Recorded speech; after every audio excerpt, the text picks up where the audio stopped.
अपना नेक्स्ट में आते हैं। हमारा जो नेक्स्ट वर्जन है वो है, सर हमें ये बताएं कि income tax return how to file that. Okay, before continuing to the next topic कि how to file income tax return, आपको यह समझना बहुत जरूरी है कि इनकम टैक्स रिटर्न आपको मिलेगा कहां पे।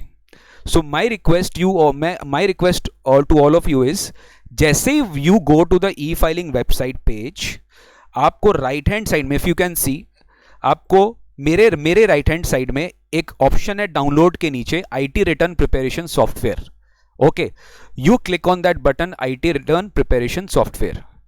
Once you click on that IT return preparation software, अभी देखिए यहां पे एक असेसमेंट ईयर दिखाई दे रहा है 2019-20 लास्ट, मतलब सर अभी जो असेसमेंट ईयर 2021 जिसका IT return you have to file in this financial year, उसका फॉर्मेट अभी तक आया नहीं है। ओके, सो अभी तक गवर्नमेंट ने last financial government has given the return format of the last year, that is assessment year 1920। Now this assessment year 1920 का फॉर्मेट तो आ गया है। Now how will I know sir कि मुझे कौन सा फॉर्म फाइल करना है? Is there a single format of ITR or there are various forms of ITR? No sir, no students, no working professional, none of my friends, none of the ladies and gentlemen, please आप ध्यान से सुनिए, there are various formats of income tax return for various class of taxpayers। अब मैं आपको बताता हूं कि वो कौन कौन से फॉर्म्स है जिसमें आपको रिटर्न्स फाइल करने हैं। So coming to the first form, you can see ITR1। ITR1 is the form which is to be filed by an individual जो इंडिया का रेसिडेंट है और जिसका total income is not more than 50 lakhs। ध्यान से सुनिए, अगर उसका टोटल इनकम 50 lakhs तक का है, अगर आप एक इंडिविजुअल हो, आपका इनकम कौन कौन सा हेड में आते हैं, so you know there are 5 heads of income, income from salaries, income from house property, income from business, income from capital gains and income from other source. There are 5 heads of income.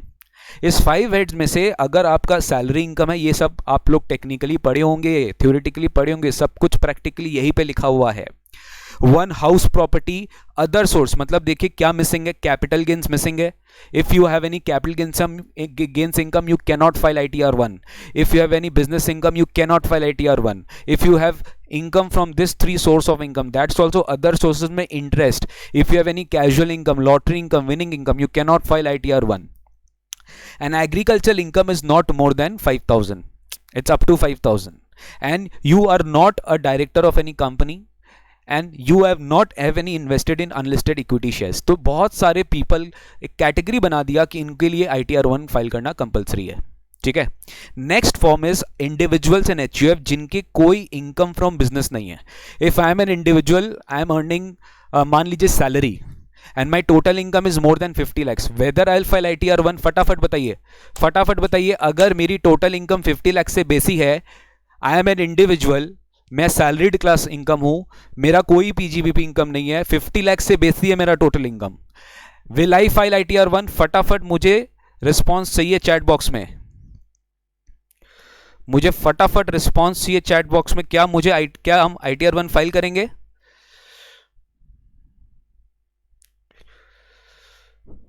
क्या हम ITR1 file करेंगे? मुझे फटाफट इस पे issues, मुझे फटाफट इसका आंसर चाहिए। Whether I will file ITR1? I am a resident individual earning income from salary more than 50 lakhs.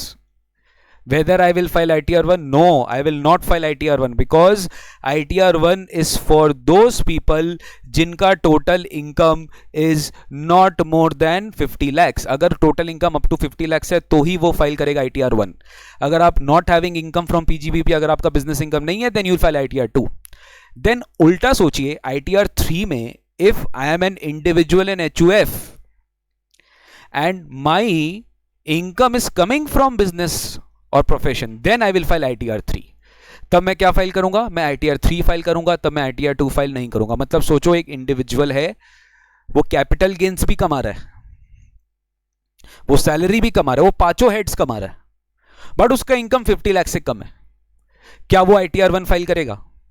I repeat, एक इंडिविजुअल है, he is earning less than 50 lakhs but he is earning from all 5 sources, whether he will file ITR1? No sir, he will not file ITR1 because ITR 1 में तो capital gain का option ही नहीं है, ITR 1 में तो PGBP का option ही नहीं है, so that person will file ITR 3, but खाली individual HUF, no other person will file this.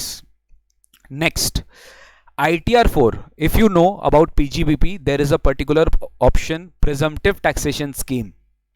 Presumptive taxation scheme is there in section 44 AD, 44 ADA and 44 AE and various sections for non-residents.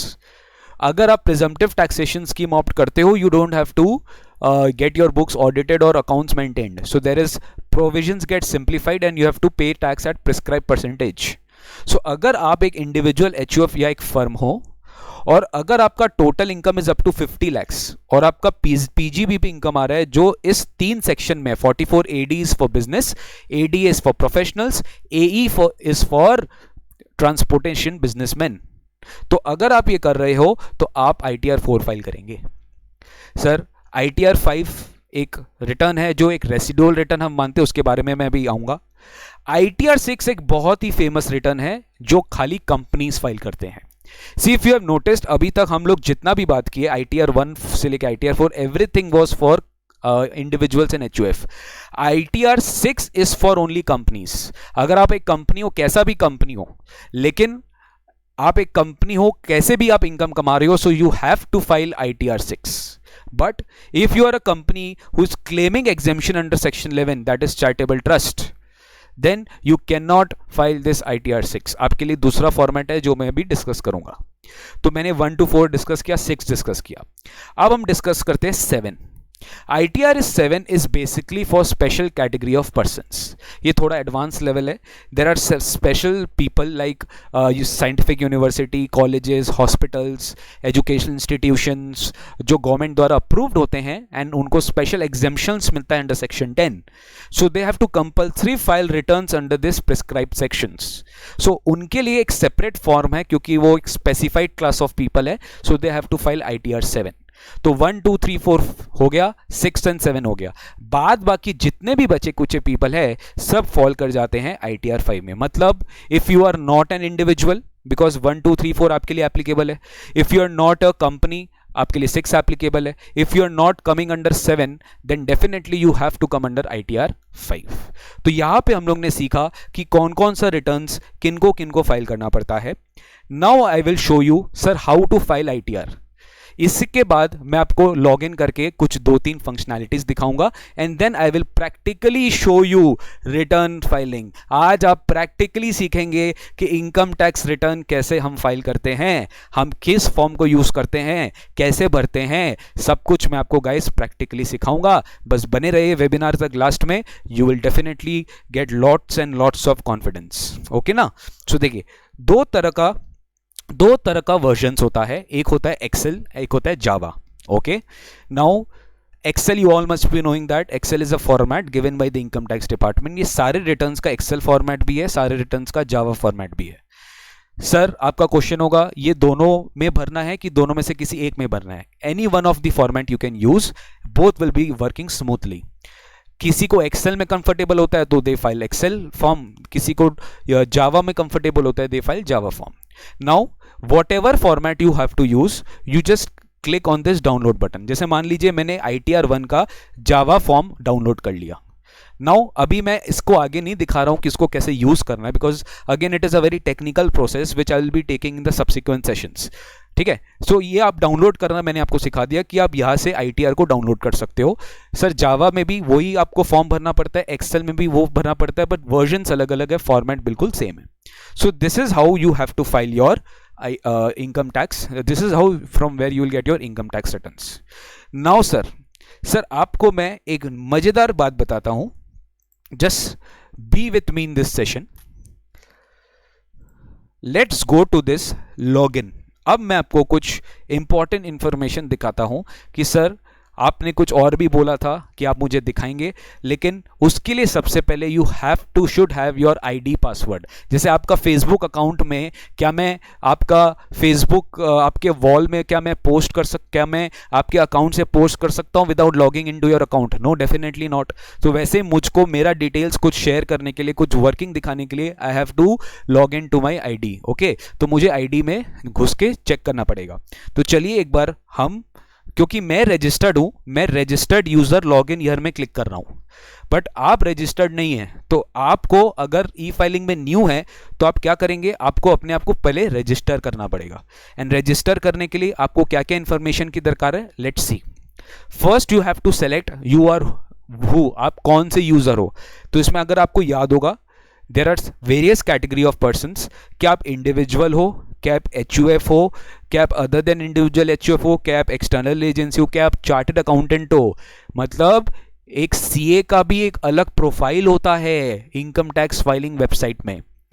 आप एक company हो, आप company का भी अलग return, I mean there is a ID password, even a CA has a different ID password. मैं मान के चल रहा हूं आप एक इंडिविजुअल हो, तो आप इंडिविजुअल हो, आपने कंटिन्यू बटन दबाया, then you have to give all your details. मैं रजिस्टर्ड हूं तो मेरा यहाँ पे होगा नहीं, आप रजिस्टर्ड नहीं हो तो आप इसमें कर सकते हो।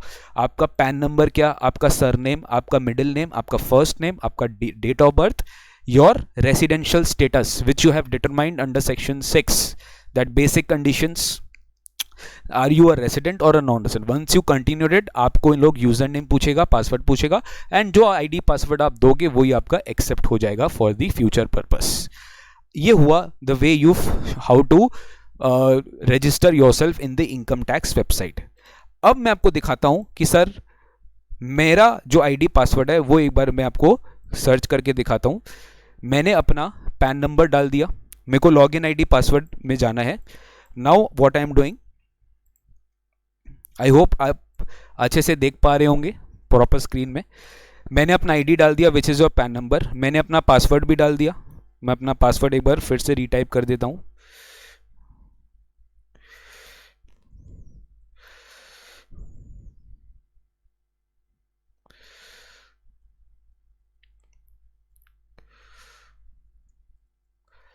मैं पासवर्ड रीटाइप कर दिया, then I will show my captcha code JUHK5J, ये मेरा कैप्चा कोड है, वो भी मैंने डाल दिया। अब मैं लॉग इन करता हूं। B very careful, be very very careful guys जब आप लॉग इन कर लेते हो, because income tax filing log in is a very personal information. आपको यू नो बहुत ऑथेंटिकेट वे में इसको डिस्क्लोज करना चाहिए, बहुत अच्छे से उसको दिखाना चाहिए, नॉट सब जगह उसको लॉग इन करके नहीं छोड़िएगा, because that's a very personal information which you should have yourself. ठीक है, ये आप ही के पास रहना चाहिए, आपको किसी को इसको डिस्प्ले नहीं करना चाहिए। तो अब ये मेरा आ गया प्रॉपर मेरा ई फाइलिंग का website. This is my e filing का website, if you can see properly. क्या आप ये देख पा रहे हो?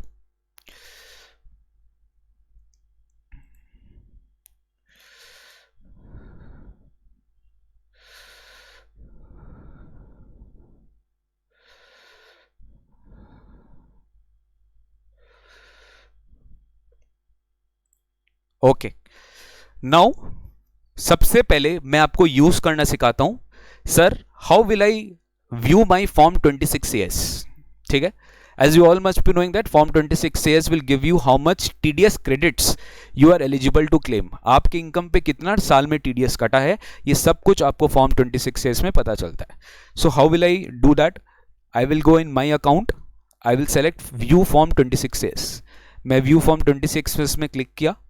अब ये जो फॉर्म 26CS है, let me tell you, income tax has made a different department which is known as TRACES. Traces, TRACES, that is TDS Reconciliation Analysis and Correction Enabling System। Traces से सारा आपको पता चलता है कि आपका कितना TDS का क्रेडिट्स आपको eligible and how you are going to claim those credits. Now आपको ये रीडायरेक्ट करेंगे TDS के CPC वेबसाइट में, that is centralise processing centre, जहाँ पे सारा TDS का रिटर्न्स प्रोसेस होता है। तो ये मैं क्या किया, कंफर्म बटन दबाया। Once I confirm this button, see, you must be knowing aware about this TDS certificates.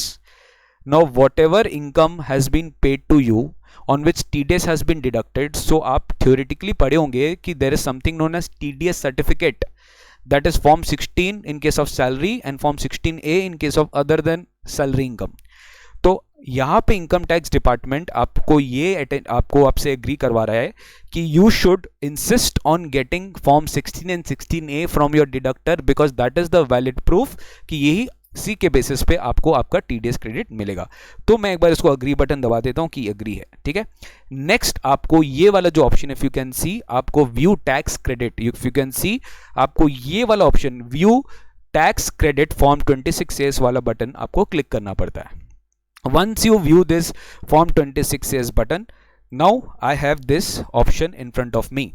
मुझे कौन सा असेसमेंट ईयर का फॉर्म 26A चेक करना है, मुझे कौन सा असेसमेंट ईयर का फॉर्म 26A चेक करना है, ये या मुझे पूछ रहा है.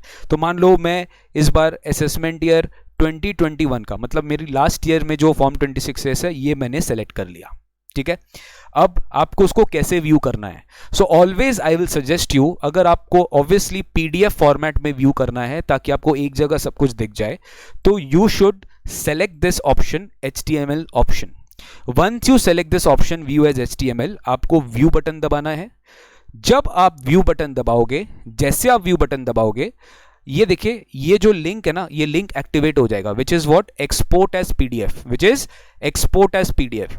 जैसे आप एक्सपोर्ट पीडीएफ बटन दबाओगे ना, आप देखोगे नीचे में मेरा फॉर्म 26A अपने आप डाउनलोड हो जाएगा. See, if you can see this, ये जो मेरा है, ये मेरा form 26, if you can see, ये नीचे मेरा डाउनलोड हो गया है. और मैं आपको उसका एक कॉपी दिखाता हूं सर, कि वो आपका जो फॉर्म 26 है वो आपका कैसे दिखेगा. Let me show you that copy.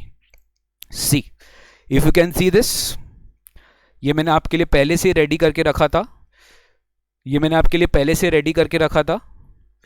Just see this form 26, ऐसा दिखता है आपका फॉर्म 26.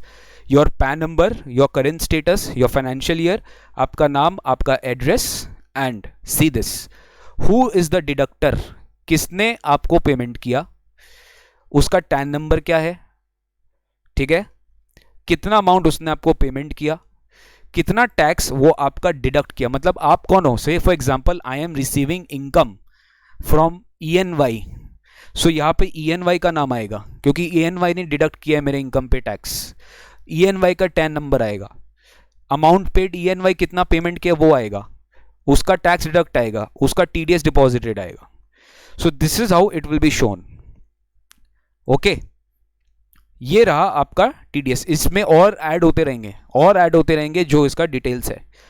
मान लीजिए TCS बोल के भी यू हैव अंडरस्टूड 206C में अगर आपके इनकम पे TCS कटा है, अगर आपके पेमेंट पे TCS कटा है, तो आपका डिटेल्स यहाँ पे अपने आप रिफ्लेक्ट हो जाएगा. आपने अगर कोई भी पेमेंट किया है, याद है मैंने आपको ई पेमेंट ऑफ टैक्सेस दिखाया था, if you have paid any TDS or if you have paid any advance tax, तो everything will be shown here. आपको सब चीज यहां पे दिखाई देगा. Just 1 minute guys.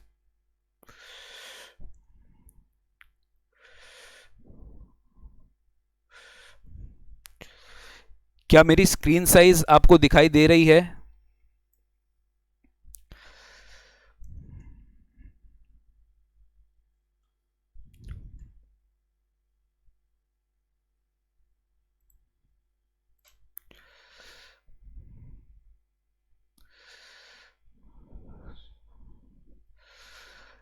क्या स्क्रीन साइज प्रॉपर है guys? Because I am very tensed about that, because there is some limitation in income tax website का. वेबसाइट में आप सब कुछ नहीं दिखा सकते, बिकॉज यहाँ पे स्क्रीन साइज में एक बहुत बड़ा इशू है, आप सब चीज को मैक्सिमाइज नहीं कर सकते. So this is how we have to show the TDS process. ये इसी तरीके से हम अपना पूरा TDS प्रोसेस फॉर्म 26 चेक करते हैं. आप देखेंगे अगर आपको कोई इनकम टैक्स रिफंड मिला है वो भी आप यहाँ से चेक कर सकते हो. तो इस फॉर्म की बहुत सारी यूटिलिटीज़ है, आप धीरे धीरे इसको समझोगे. इस तरीके से हम इस फॉर्म को देखते हैं. ठीक है ना. ओके. तो अब मेरा जो ट्रेसेस वाला काम है वो मैं मैं क्लोज कर सकता हूँ. अब मेरे को अगर जाना है प्रॉपरली वापस से बैक टू पोजिशन, तो मैं यहाँ से 26 CS को मैंने देख लिया है। अब मैं दूसरा चीज आपको दिखाता हूं। यहां पे एक बहुत अच्छा फीचर है माई सीए, जो मैंने आपसे पूछा था। If I click in my CA, मतलब आपका चार्टर्ड अकाउंटेंट जो आपका टैक्स ऑडिट रिपोर्ट फाइल कर रहा है, okay, if your accounts are getting audited, that has to be certified by a CA. So in that case, your chartered accountant, in that case, your chartered accountant वाला my CA में आप click करोगे। once I click on my CA, अभी तक मेरा कोई CA added नहीं है because I was never required to get my audit done। यहां पे मुझे add बटन दबाना पड़ता है।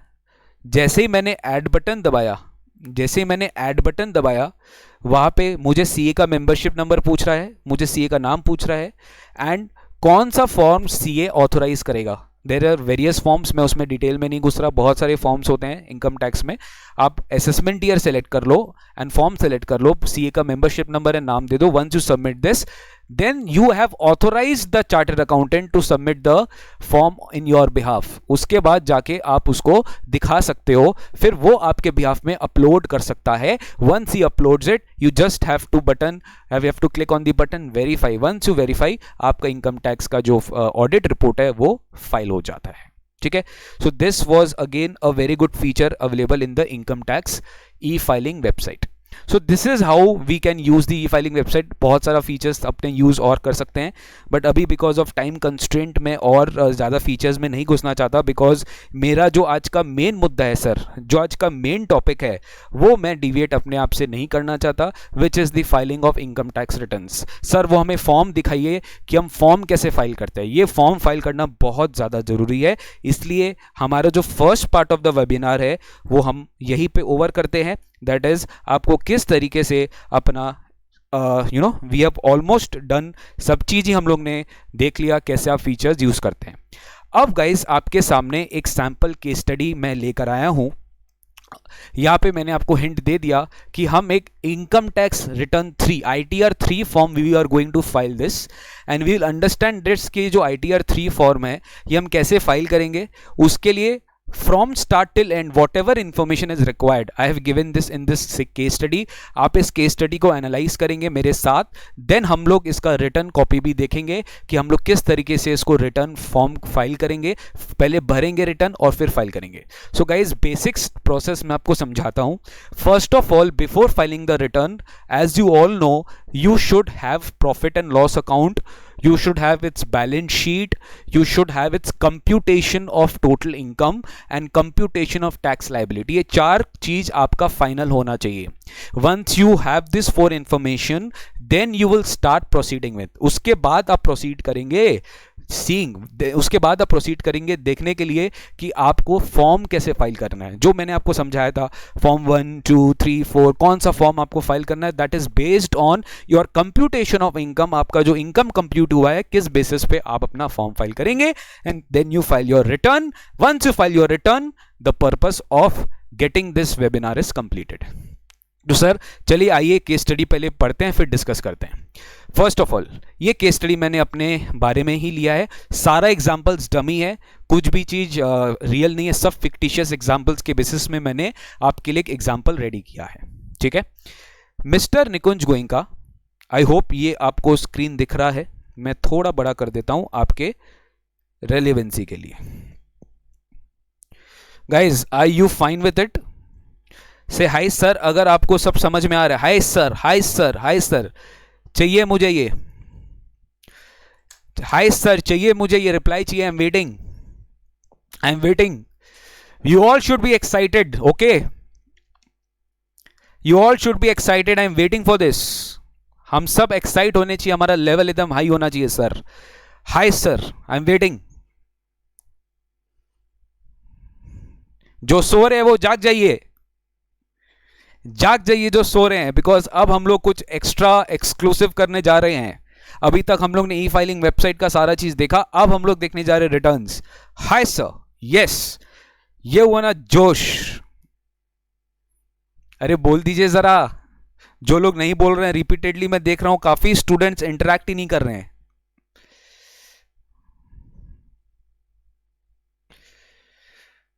ओके, स्टूडेंट्स हो या फिर मेरे एल्डर्स हैं, because there are various assistant professors of different university, ex-retired GM of a PSU, working professionals, सब लोग इस वेबिनार को देख रहे हैं. Thank you so much for believing in us and helping and giving us an opportunity to train you people in understanding the income tax का real basics. चलिए start करते हैं. तो सर केस स्टडी में अगर हम आए, case study was about filing ITR 3. Okay, so let me read this example. Mr. Nikunj Goenka is a teacher by passion, ये मेरा एग्जाम्पल है, and a chartered accountant by profession. उनका personal information आपको दिया हुआ है नीचे, उनका एड्रेस दे दिया, उनका एक मोबाइल नंबर फिक्टिशियस है, ये मेरा मोबाइल नंबर नहीं है. अदर डिटेल्स है मेंशन्ड इन ITR. ITR में ऑलरेडी अदर डिटेल्स मेंशन्ड है, वो हम लोग वहां देख लेंगे. एक बेसिक डिटेल से स्टार्ट हुआ. मिस्टर निकुंज गोयंका का बैलेंस शीट दिया है एज ऑन व्हाट डेट, बहुत ध्यान से देखिएगा, एज ऑन 31 मार्च 19, मतलब financial year 18-19, assessment year 19-20. This is financial year 18-19, assessment year 19-20. इसमें अपने को इसमें कैपिटल है 50,000, creditors 30,000, secured bank loan 20,000, fixed assets 40,000, debtors 30,000, TDS and advance tax, मतलब उनका टीडीएस, उनका इनकम पे टीडीएस कटा है और एडवांस टैक्स दोनों मिला के डिपॉजिट हुआ है 2,500. ठीक है, that's balances with governmental authorities या other current assets. Cash in hand है 7,500, कैश एट बैंक है 20,000. तो टोटल 1 लाख रुपीज का बैलेंस शीट हम देख लिए. नेक्स्ट हम लोग चेक कर रहे हैं इनका प्रॉफिट लॉस अकाउंट. ठीक है, ये भी सब चीज आप regularly you people see in examinations. Now we are showing it, just I have taken this to connect theory with practical life. Income side में इनका 5 हेड्स ऑफ इनकम है. इफ यू सी, मैंने 5 हेड को cover किया है. Professional fees जो उन्होंने receive किया, he is a teacher, he is receiving professional fees, तो definitely that's his professional income, PGPP में जाएगा. Rent received, house property, interest from savings banks, other sources, profit on sale of shares, short term है, profit है, profit okay, यानी capital gain, short term capital gain. Salary इनको 10,000 मिला है. 30,000 का total इनका क्रेडिट साइड है. एक्सपेंस एक बार देख लेते हैं. इन्होंने ऑफिस का रेंट पे किया 1,000, बैंक चार्जेस इनका डिडक्ट हुआ 1,000, और इन्होंने कुछ रिपेयर्स कराया 2,000 का. इनका नेट प्रॉफिट आ रहा है 26,000. That is his accounting profit. बहुत बढ़िया. ओके सर, मुझे फटाफट सोच के बताइए, ये जो बंदा है, मतलब ये जो बंदा इस सम में दिया है, ये कौन सा ITR भरेगा? ये जो बंदा इस सम में दिया है, ये कौन सा ITR भरेगा? सर इसका तो प्रोफेशनल फीस भी है, इसका तो रेंट भी है, इसका तो सेविंग्स बैंक इंटरेस्ट भी है, इसका तो कैपिटल गेन भी है, इसका तो सैलरी भी है, इसका total income up to 50 lakh है, नो डाउट. लेकिन इसका बेचारे का प्रोफेशनल फीस भी है और सैलरी कैपिटल गेन भी है. Now because he has this 2 source of income, he has to file ITR 3, वो ITR 1 फाइल नहीं कर सकता. ठीक है, जो हम लोग ने आपको समझाया, as per that he has to file ITR 3, उनको ITR 3 फाइल करना पड़ेगा. नेक्स्ट एडिशनल इंफॉर्मेशन में क्या हुआ, सैलरी इनको मिला ENY LLP से, अदर डिटेल्स फॉर्म में मेंशन किया हुआ है. That's fine, other details form में मेंशन किया हुआ है. इस सैलरी इनकम में जो 10,000 का सैलरी इनकम है, ये जो 10,000 का सैलरी इनकम है, आप PDF चेक भी कर सकते हो, ये वही PDF है जो मैंने आपको भेजा है. It includes HRA of ₹5,000. It includes HRA of ₹5,000. House rental allowance इसमें 5,000 का जुड़ा हुआ है. अब रेंट पेमेंट हुआ है, पेमेंट बोला है, ठीक है, ये रेंट पेमेंट हुआ है of ₹1,000 for rented property not debited to P&L account. मतलब ये हो सकता है कि जिस घर पे वो रह रहे हैं, जिसके लिए उनको HRA मिल रहा है ये 5,000 रुपीज का, उस घर में रहने के लिए उनको रेंट देना पड़ रहा है 1,000 रुपया का. फाइन, एंड ये P&L में डेबिटेड नहीं है, because that is may be A part of drawings, capital item है, बैलेंस शीट में एडजस्ट हो गया होगा, अजम्पशन लेते हैं. बहुत बढ़िया. रेंट इनको मिला एक लेडी से, Leena Das, for a property at 12 MG road Kolkata. ये जो रेंट रिसीव्ड है 4,000, ये इनको एक लेडी से मिला फॉर प्रॉपर्टी एट दिस. आपको TDS का डिटेल्स भी दे दिया है कि इस डिडक्टर का टैन क्या है. टैन याद है, टैन बोले तो tax deduction and collection account number, of the deductor who has paid Nikunj Goenka an amount of prescribed amount जिसके ऊपर टैक्स कटा 1000 रुपया, यानी निकुंज गोइंका का देखिए बैलेंस शीट में इसलिए टीडीएस खड़ा हुआ था 2500, ये टीडीएस एंड एडवांस टैक्स मिलाकर है. सो टीडीएस डिटेल्स है 1000 का, and advance tax deposited by mister Goenka is on two dates 15 सितंबर 15 दिसंबर on or before the due date. Amount 500 and 1000. ये बीएसआर कोड होता है. ये basically I will tell you, this is the code of the bank, that bank pursuant to which the payment was done of the advance tax. तो ये आपको automatically वो चालान में मिल जाता है. याद है चालान जो मैंने अभी आपको इलेक्ट्रॉनिक पे टैक्स दिखाया था, तो उसमें चालान नंबर भी मिलता है और उसमें चालान के ऊपर बीएसआर कोड भी मिलता है. बैंक का ये कोड नंबर होता है. तो बीएसआर कोड है ये चालान. ये डिटेल्स इसलिए मेंशन यहाँ किया गया है, ये आपको प्रैक्टिकल लाइफ में जरूर चाहिए होता है, because you have to fill this details in your income tax return forms.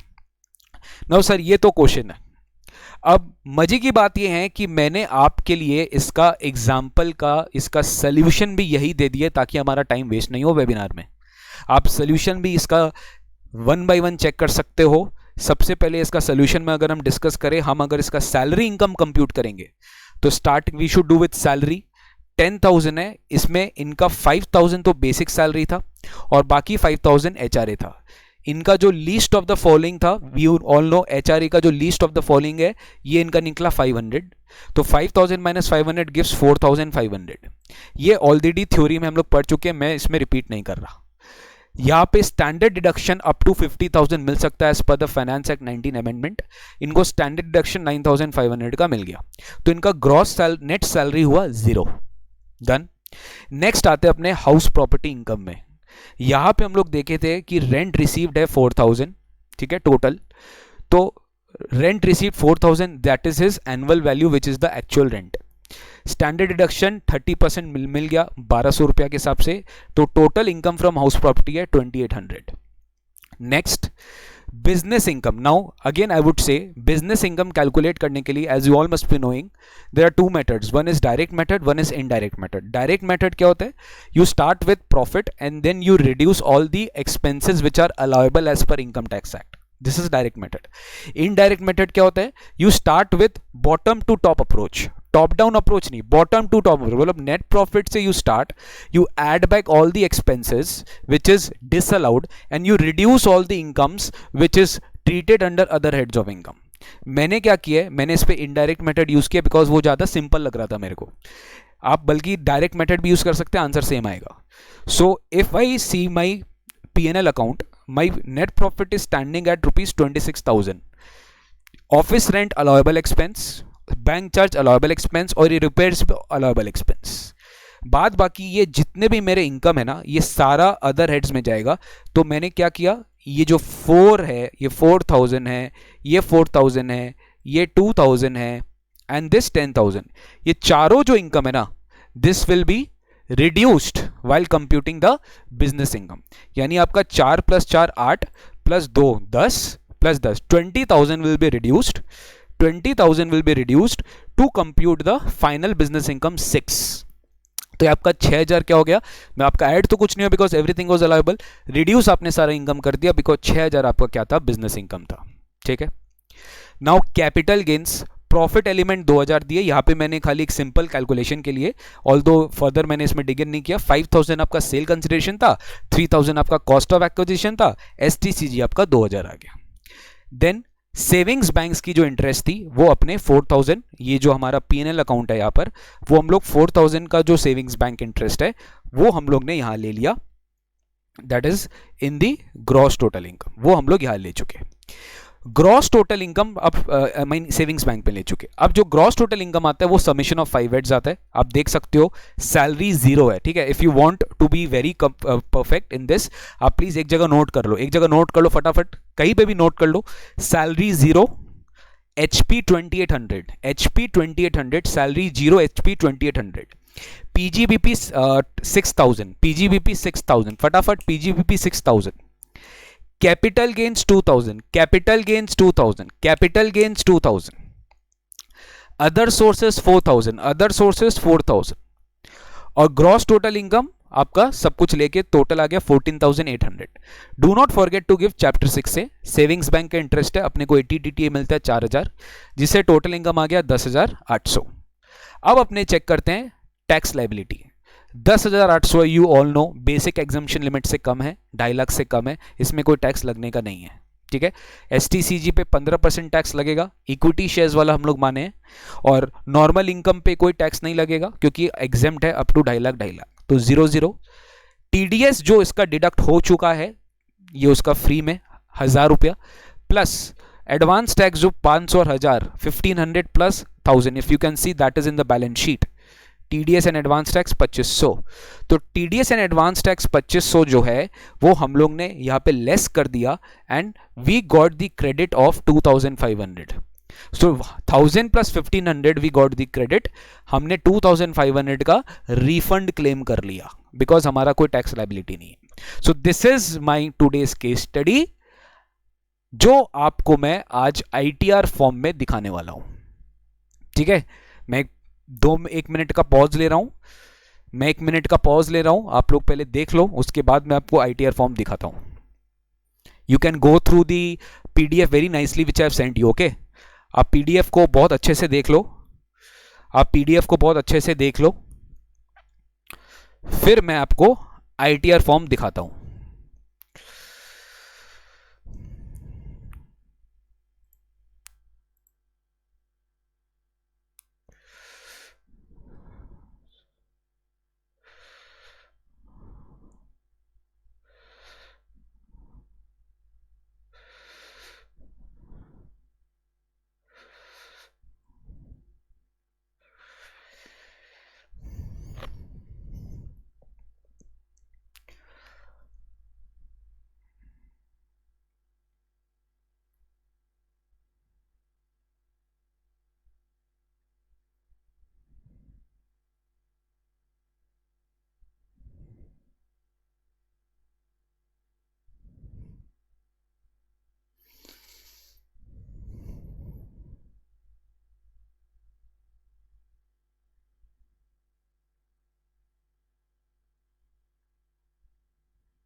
PDF आपको मैंने व्हाट्सएप ग्रुप में भेजा था, तो चलिए हम लोग अब आईटीआर फॉर्म में आते हैं। अगर आप नहीं देखे तो कोई प्रॉब्लम नहीं है, हम लोग आईटीआर फॉर्म में आते हैं। You can check in ITR, अभी आप आईटीआर फॉर्म देखो, this is the ITR form guys. अब मैं आपको जो आईटीआर फॉर्म दिखा रहा हूं that is basically the Java वाला फॉर्म, एक्सेल में नहीं दिखा रहा हूं, मैं आपको जावा वाला दिखा रहा हूं, ठीक है ना। मैं जो डाउनलोड किया था आईटीआर फॉर्म में, मैंने वही से डाउनलोड किया और वही डाउनलोड करके मेरे को ये फाइल मिल जाता है, यूटिलिटी जिसको अपने बोलते हैं ITR utility. Now if you can check this, now see this cannot be expandable, everyone please listen to me, ये expand नहीं हो सकता because ये ITR फॉर्म है, इसका अपना एक कंस्ट्रेंट है, ये मैं कुछ नहीं कर सकता, डिपार्टमेंट गवर्नमेंट ऑफ इंडिया का फॉर्म है, ये बढ़ नहीं सकता, इसका साइज इतना ही हो सकता है। मैं आपसे ये रिक्वेस्ट करता हूँ, once you are seeing this form please be very legible और थोड़ा ध्यान से देखिए, थोड़ा सा हेजीनेस आ सकता है, हो भी सकता है डिपेंडिंग ऑन योर मोबाइल का brightness, there are so many factors, but I have tried my level best to increase the screen to the farthest as possible, ठीक है। तो आराम से देखिए, कोई दिक्कत नहीं है, मैं हर एक चीज बोलूंगा ताकि आपको कोई आप मिस ना करो कोई पॉइंट। सो आईटीआर यूटिलिटी में मैंने आया, What I did, I have ITR 3 2019-20, यही मैं कर रहा था, 2019-20 का ITR 3 मैंने डाउनलोड किया। मैं ऑलरेडी इस ITR को फिल करके बैठा हूं, अगर मैं फिल करता उस समय, अगर अभी मैं फिल करता ना तो it would have taken lot of time. तो मैंने क्या किया, मैं पहले से भर के रखा हूं, अब मैं आपको सारा चीज दिखा देता हूं कि मैंने इसको कैसे भरा, okay. So please listen to me very carefully. सबसे पहले हमारे लिए जो शीट होता है इंपॉर्टेंट, वो होता है part A which is general, ठीक है। जनरल पार्ट ए जो है ये हमारा एक शीट होता है, ठीक है ना। थोड़ा सा I want you to be very, मतलब थोड़ा आंख को क्लोज ले आइए, एकदम क्लोज ले आइए स्क्रीन की तरफ, ठीक है। पहला जो general information, I read out everything. First thing is general information. जो पहला जनरल इंफॉर्मेशन है उसमें अपने को सबसे पहले चीज क्या पूछते हैं, फर्स्ट नेम। तो मेरा फर्स्ट नेम है निकुंज, मैंने अपना वह नाम डाल दिया, मिडिल नेम जरूरी नहीं है। Again very very important thing which you have to understand guys, आपका जो रेड हाईलाइटेड पॉइंट है, जहां पे भी आपका रेड हाईलाइटेड पॉइंट है, you have to mention that is mandatory information. You cannot leave it blank. If you leave it blank the ITR will never be filed only. आप उसको submit ही नहीं कर सकते, वो एरर दिखा देगा. सो फर्स्ट नेम जरूरी है देना, लास्ट नेम जरूरी है देना, मिडिल नेम जरूरी नहीं है देना. ये मैंने पैन नंबर डाल दिया, ये मैंने पैन नंबर डाल दिया. फिर मैंने अपना डेट ऑफ बर्थ डाल दिया, जो भी आपका डेट ऑफ बर्थ है आप वो डेट ऑफ बर्थ डाल दीजिए. फिर आपको डालना है आपका स्टेटस क्या है.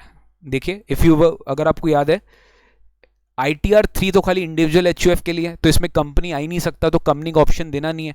तो मैं कौन हूं? I am an individual, so I have selected individual. Then I have given my address. What is my address?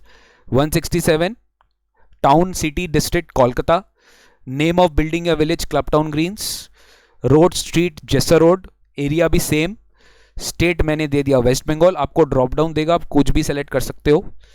Country मैंने अपना देश का नाम दे दिया इंडिया. पिन कोड मैंने दे दिया, ये आपको जरूरी था देना.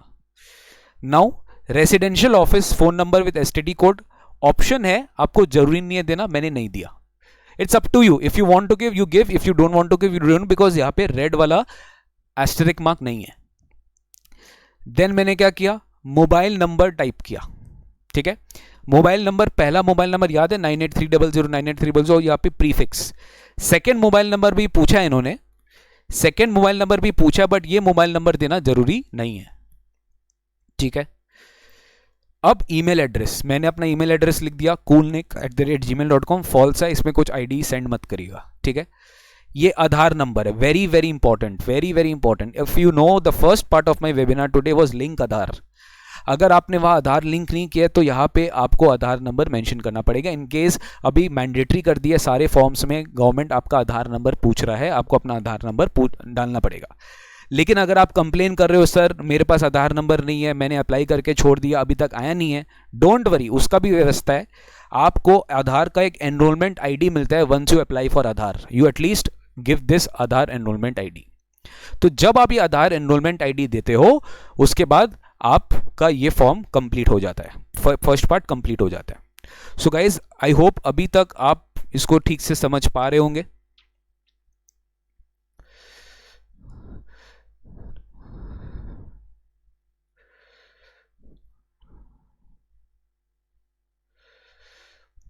रिकॉर्डिंग अभी नहीं मिलेगा इसका, आप प्लीज लाइव रहिए, इसका कोई रिकॉर्डिंग आपको नहीं मिलेगा. ठीक है, मैं अनाउंस कर रहा हूं, इसका रिकॉर्डिंग सेशन अभी अवेलेबल नहीं हो पाएगा, बिकॉज अभी स्टार्टिंग में हमारा डेवलपमेंट चल रहा है बैकएंड टीम से. So definitely second subsequent session से will try our best, but आज का रिकॉर्डिंग थोड़ा डिफिकल्ट होगा. ठीक है, so you please be live, and ये लाइव देखना ही बेटर है.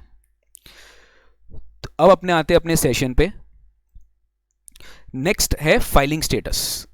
नाउ आपको ये गाइस बताना है कि जो रिटर्न है ना, रिटर्न ये आप कौन से सेक्शन में फाइल कर रहे हो. You will select 139(1) on or before the due date. आपको ये सेलेक्ट करना है कि आपने ड्यू डेट के पहले आपका ओरिजिनल रिटर्न आप फाइल कर रहे हो. फिर आपसे ये पूछ रहा है इफ रिवाइज्ड, अगर आप रिवाइज किए हो तो क्या आप पहले पुराना रिटर्न कब भरे थे, ये सब वो डिटेल पूछ रहा है. मेरे केस में वो चीज एप्लीकेबल नहीं है, तो I don't have to take care of that. I don't have to take care of that. तब आपसे डेट पूछता, बहुत सारा चीज पूछता, लेकिन मैंने क्या सेलेक्ट किया, on or before due date. तो मेरे लिए ये देखिए, ये ब्लैंक्स ऑटोमेटिकली मेरे लिए नलिफाई हो गया, means I don't have to fill all these blanks.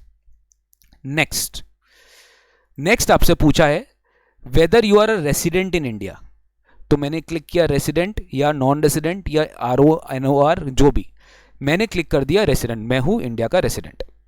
फिर मेरे से पूछा है कि आप सेकेंड कंडीशन में गिर रहे थे कि फर्स्ट कंडीशन में गिर रहे थे. अगर आपको याद होगा 6(1) में दो कंडीशन, इंडिविजुअल HUF के लिए दो कंडीशन था, 182 डेज और मोर, सेकेंड कंडीशन 60 डेज और मोर, प्लस 4 प्रीसीडिंग प्रीवियस ईयर्स में 365 डेज और मोर.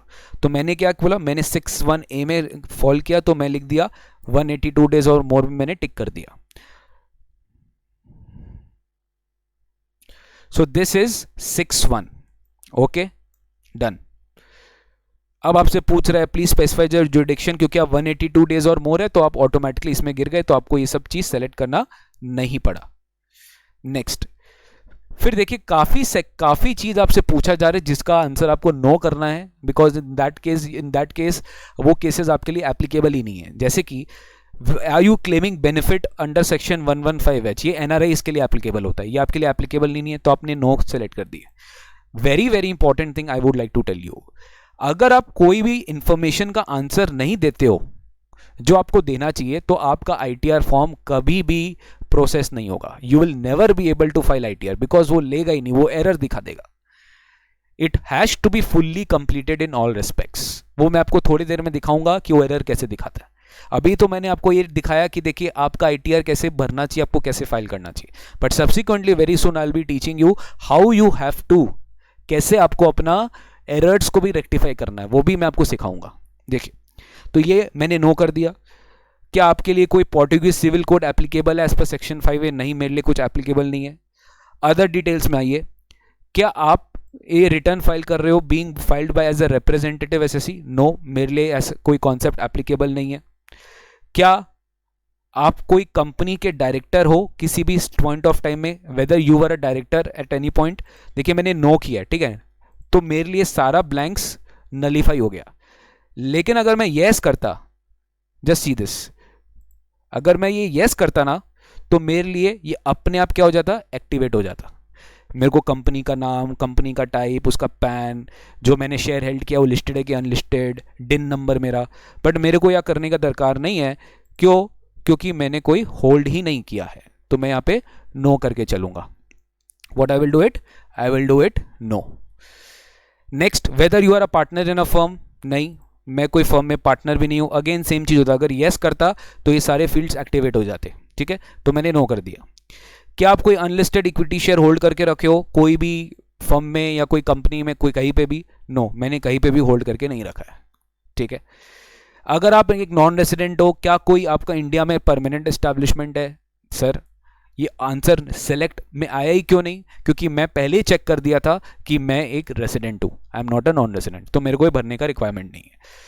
सर, क्या मैं एक आईएफएससी सेंटर में लोकेटेड हूं and derives income solely in convertible foreign exchange? नहीं, मैं वहां पे लोकेटेड नहीं हूं। अब आपसे पूछ रहा है आपका ऑडिट इन्फॉर्मेशन।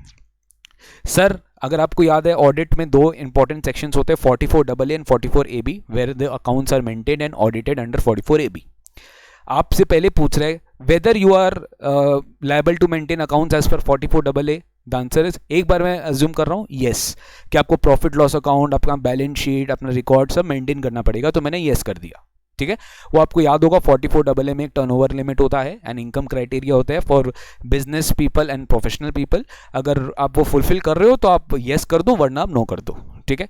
अगर आप येस करते हो, you have to ensure that, आपको सब्सिक्वेंटली हेड में दिखाऊंगा, आपको balance sheet and profit loss account furnish करना पड़ेगा। You have to keep the details of that in the return. Return में सब कुछ जाएगा, everything will go, your balance sheet, your P&L, your computation, your total income, your tax liability, everything will go in this form. तो इसमें कोई भी आपको confusion करने की रिक्वायरमेंट नहीं। मैंने ये इसलिए किया because I wanted to show you कि बैलेंस शीट और P&L आपको कैसे फाइल करना पड़ता है। Are you liable to audit? नहीं, मुझे ऑडिट कम करने की रिक्वायरमेंट नहीं है। अगर यहाँ पे मैं नो येस कर देता तो ये जितने भी फील्ड्स है सब अपने आप एक्टिवेट हो जाते हैं। कैसे सर?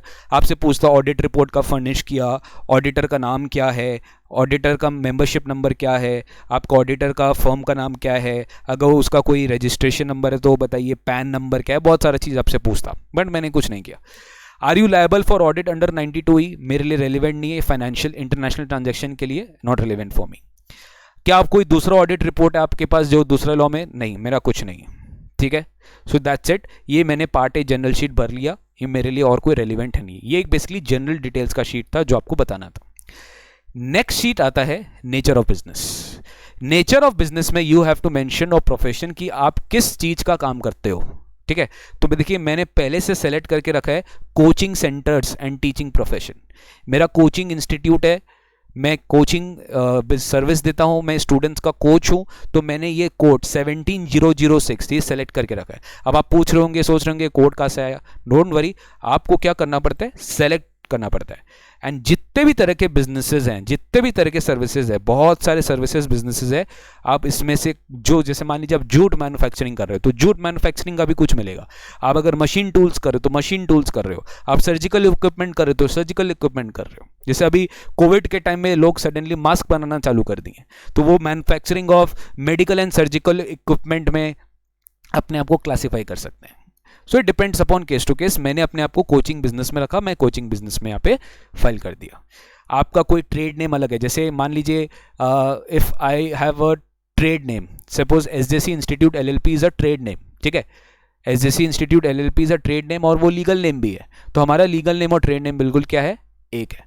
बट मैं हूं निकुंज गोयंका, मेरा ट्रेड नेम मान लीजिए कोई अलग नाम से मैं बिजनेस कर रहा हूं, तो मेरा ट्रेड नेम अलग मेरे को यहाँ पे मेंशन करना पड़ेगा। बट अगेन देखिए वो कंपल्सरी नहीं है। नेक्स्ट आता है गाइज आपका बैलेंस शीट। नाउ जस्ट मैं आपको यहां एक एग्जांपल दे रहा हूं।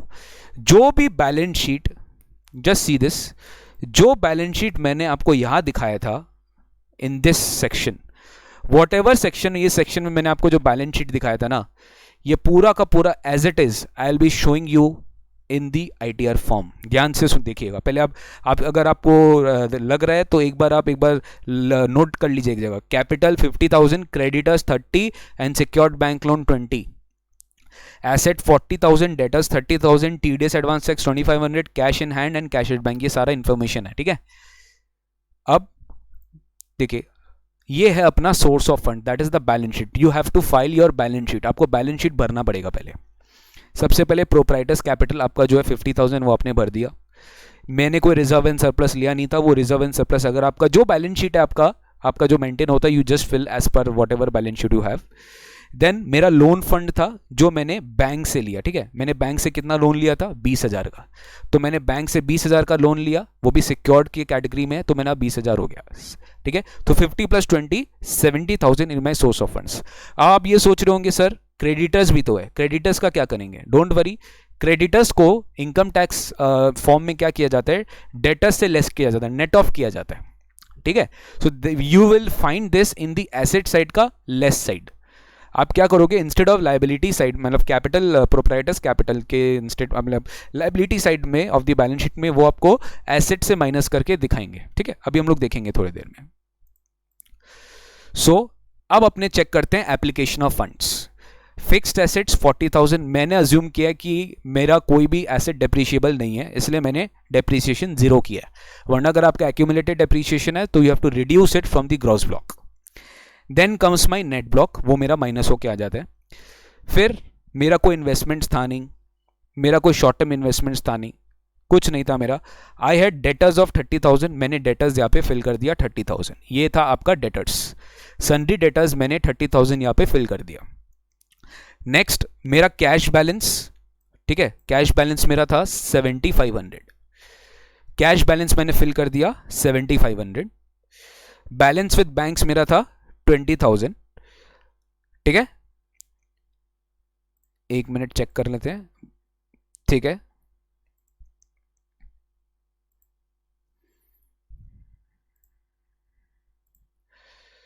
ठीक है, other current assets, other current assets आपका है 2,500। मेरा अदर करेंट एसेट्स कितना है 2,500, ये मेरा other current assets. Other current assets मतलब आपका advance tax and TDS credits. आपका जो एडवांस टैक्स है, if you can see TDS and advance tax total आ रहा है 2,500, ये आपने टोटल क्या कर दिया, यहां से यहां पर दिखा दिया। अब आपका जो आ रहा है देखिए, total of current asset loans is 60। अब इसमें आपने करंट लाइबिलिटी को दिखाया विच इज व्हाट, सन्ड्री क्रेडिटर्स 30,000।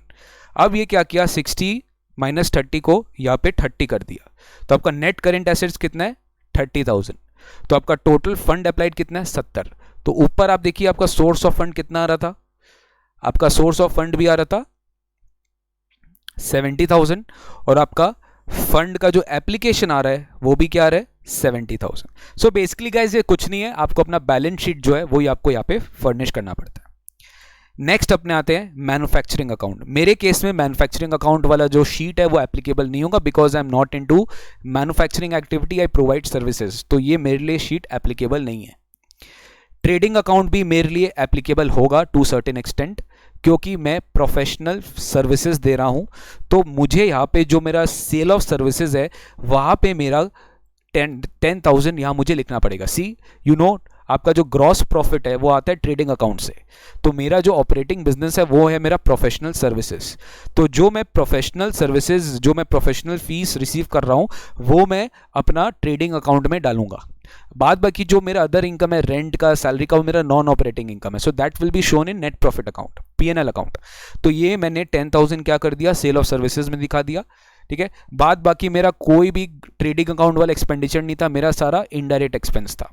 तो मेरा फाइनली इफ यू कैन सी, मेरी जो ग्रॉस प्रॉफिट है जो मेरा पीएनएल अकाउंट में ट्रांसफर होगा वो आ रहा है 10,000 रुपीज। अब ये नीचे में देख पा रहे होंगे, ये आपका 10,000 नीचे में ट्रांसफर हो रहा है। अब आप चेक करो पीएनएल अकाउंट। पीएनएल अकाउंट में what we have to check कि आपका जो स्टार्टिंग फिगर है वो है 10,000 का। ये जो 10,000 है, this is nothing but the profit which got transfer from trading account. Trading account से जो आपका प्रॉफिट आ रहा था वो आपने ट्रांसफर कर दिया पीएनएल अकाउंट में, जो आ रहा है आपका 10,000, ठीक है। ये आपने 10,000 यहां पे ट्रांसफर कर दिया। नेक्स्ट, अब आपने अपना अदर इनकम को लिख दिया। If you can C very clearly, rent आपका 4,000 था। ये मैं पूरा का पूरा आपको पीडीएफ का ही रेप्लिका दिखा रहा हूँ, इसलिए मैंने आपको बोला कितना इंपॉर्टेंट है your PNL, balance sheet computation, tax liability computation. वही चीज आपको आईटीआर फॉर्म में रेप्लिकेट करना पड़ता है। This is what you learn in theory. So if you don't know theory well, how will you apply it practically. तो theory जानना बहुत ज़्यादा ज़रूरी होता है। नेक्स्ट, रेंट है 4,000, profit on sale of fixed assets है अगेन 4,000, जो आपका प्रॉफिट कैप गेन में आ रहा था। Profit on sale of, sorry not sale of fixed asset, it is profit on sale of investments. आपके बेसिकली जो इक्विटी शेयर्स है जिसमें आपने सिक्योरिटी ट्रांजैक्शन टैक्स पे किया है, वो आपका profit on sale of investment है, जो 2,000 यहाँ क्लासीफाई हुआ है। फिर आपने क्या किया है, अदर इनकम में सैलरी और एचआरए लिख दिया, क्योंकि यहाँ पे सैलरी एचआरए का कोई कॉलम नहीं था। अगर आपको और जोड़ना है तो आप ऐड करके और जोड़ सकते हैं। You have a option of adding the rows, you can add the rows if in case you have any other income, but ensure that any of the rows should not be left blank. अगर blank है तो select करके उसको आप delete जरूर कर दीजिएगा, ठीक है। तो मेरा केस में एचआरए और सैलरीज ये दोनों मैंने क्या किया, अदर इनकम में ट्रांसफर कर दिया। So total of my credits to PNL account, आपका जो पीएनएल अकाउंट आ रहा था वहां पे, यहाँ पे भी देखिए सेम है 30,000, यहाँ पे 30,000 है total credits to PNL account, और यहाँ पे भी 30,000 है total credits to PNL account, ठीक है ना। अब अपने आते हैं एक्सपेंडिचर आइटम्स में। एक्सपेंडिचर आइटम्स में सबसे पहले हम लोग को मिलेगा रेंट। रेंट हम लोग ने पे किया था। रिपेयर्स टू बिल्डिंग या रिपेयर्स टू मशीनरी, आप कोई भी रिपेयर्स मान लो। मैंने रिपेयर्स टू बिल्डिंग माना है तो मैं रिपेयर्स टू बिल्डिंग में डाल दिया, ठीक है। तो 1,000 और 2,000, ये 3,000 आपका टोटल खर्चा है अभी तक जो हम लोग ने वहाँ चेक किया था। क्या सैलरी कुछ आपने पे किया नहीं तो सैलरी में कुछ आएगा नहीं। इंश्योरेंस आपने कुछ पे किया नहीं। ये सब कोई खर्चा अगर आपका है तो आप अकॉर्डिंगली यहाँ डाल सकते हो। Workman, entertainment, hospitality, commission. अच्छा, इसमें आपको एक चीज़ ध्यान रखना है गाइस, यहाँ पे आप अमाउंट डालेंगे। अगर कोई अमाउंट डालेंगे तो आपको वो चीज़ डेबिट कर, मतलब जो पीएनएल अकाउंट में डेबिटेड है आप वो डालेंगे, ठीक है। देन हमारा नेक्स्ट आइटम आता है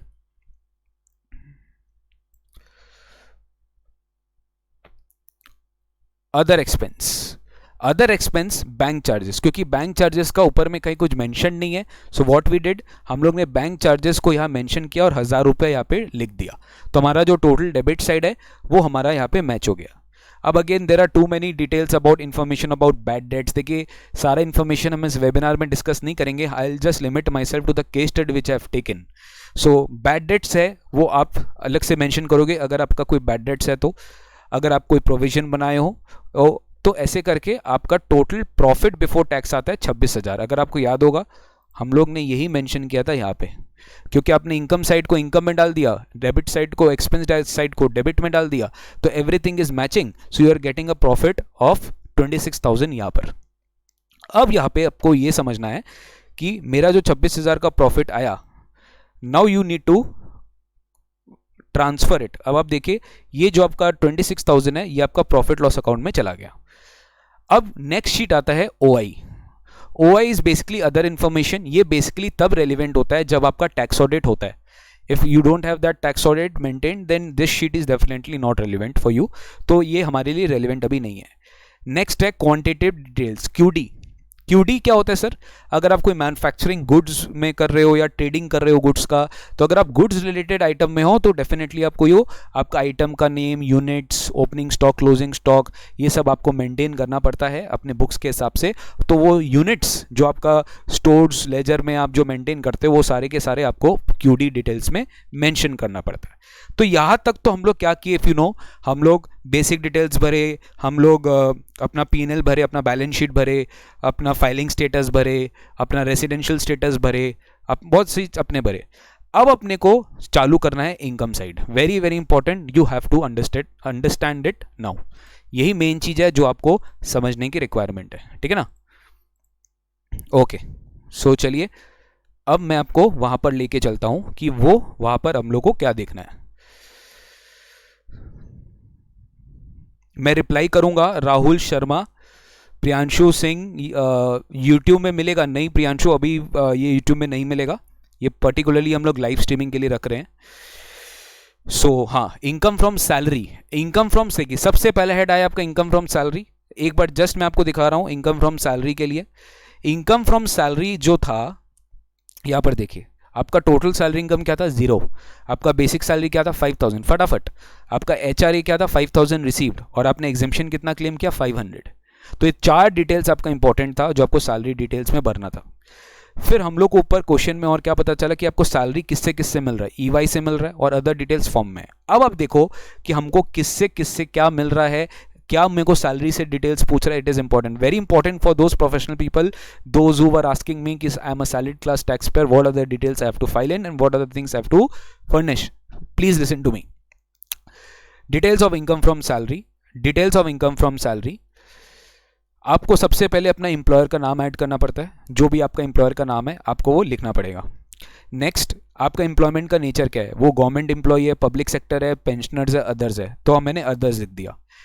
एम्प्लॉयर का टैन नंबर देना पड़ता है, क्यों देना पड़ता है, अगर एम्प्लॉयर TDS काट रहा है तो उसका टैन नंबर देना पड़ेगा, बट मेरा एम्प्लॉयर TDS नहीं काटा तो मैंने कोई टैन नंबर नहीं दिया, ये कंपलसरी नहीं है। आपका एम्प्लॉयर का एड्रेस क्या है, मैं बैंगलोर में रहता था तो मैंने वित्तल मालिया रोड का एड्रेस दे दिया। टाउन सिटी कहाँ पे, Bengaluru, state Karnataka, pin code, zip code, जो भी। अब अपने स्टार्ट करेंगे ग्रॉस सैलरी से। तो ग्रॉस सैलरी में सबसे पहले सैलरी आपको बताना पड़ेगा, बहुत सारा नेचर का सैलरी। देखिए if you can see this, basic, DA, conveyance, just check करिएगा एक बार ध्यान से। बेसिक, DA, कन्वेंस, HRA, LTA, children education, other allowances, annuity, commuted pension, gratuity, advance, leave encashment, others, इतना सारा का नेचर पूछ रहा था। तो हम लोग ने क्या किया, बेसिक सैलरी डाल दिया 5000 रुपये, वो हमको मिला। फिर मैंने क्या डाला, HRA, मुझे HRA भी मिल रहा था, हाउस रेंटल अलाउंसेस, वो भी मैंने डाल दिया यहाँ पे। इनफैक्ट अगर आपको कुछ और डालना है, whatever components, you can just keep on adding adding adding and then you can now see. आप फर्दर ऐड नहीं कर सकते जब तक आप इस रो को नहीं भरते, बिकॉज यहाँ पे क्या है, देखिए please fill in the all the mandatory fields, but मेरे को इसको डिलीट करना पड़ेगा क्योंकि मैं कोई भी रो को ब्लैंक नहीं छोड़ सकता, ठीक है ना।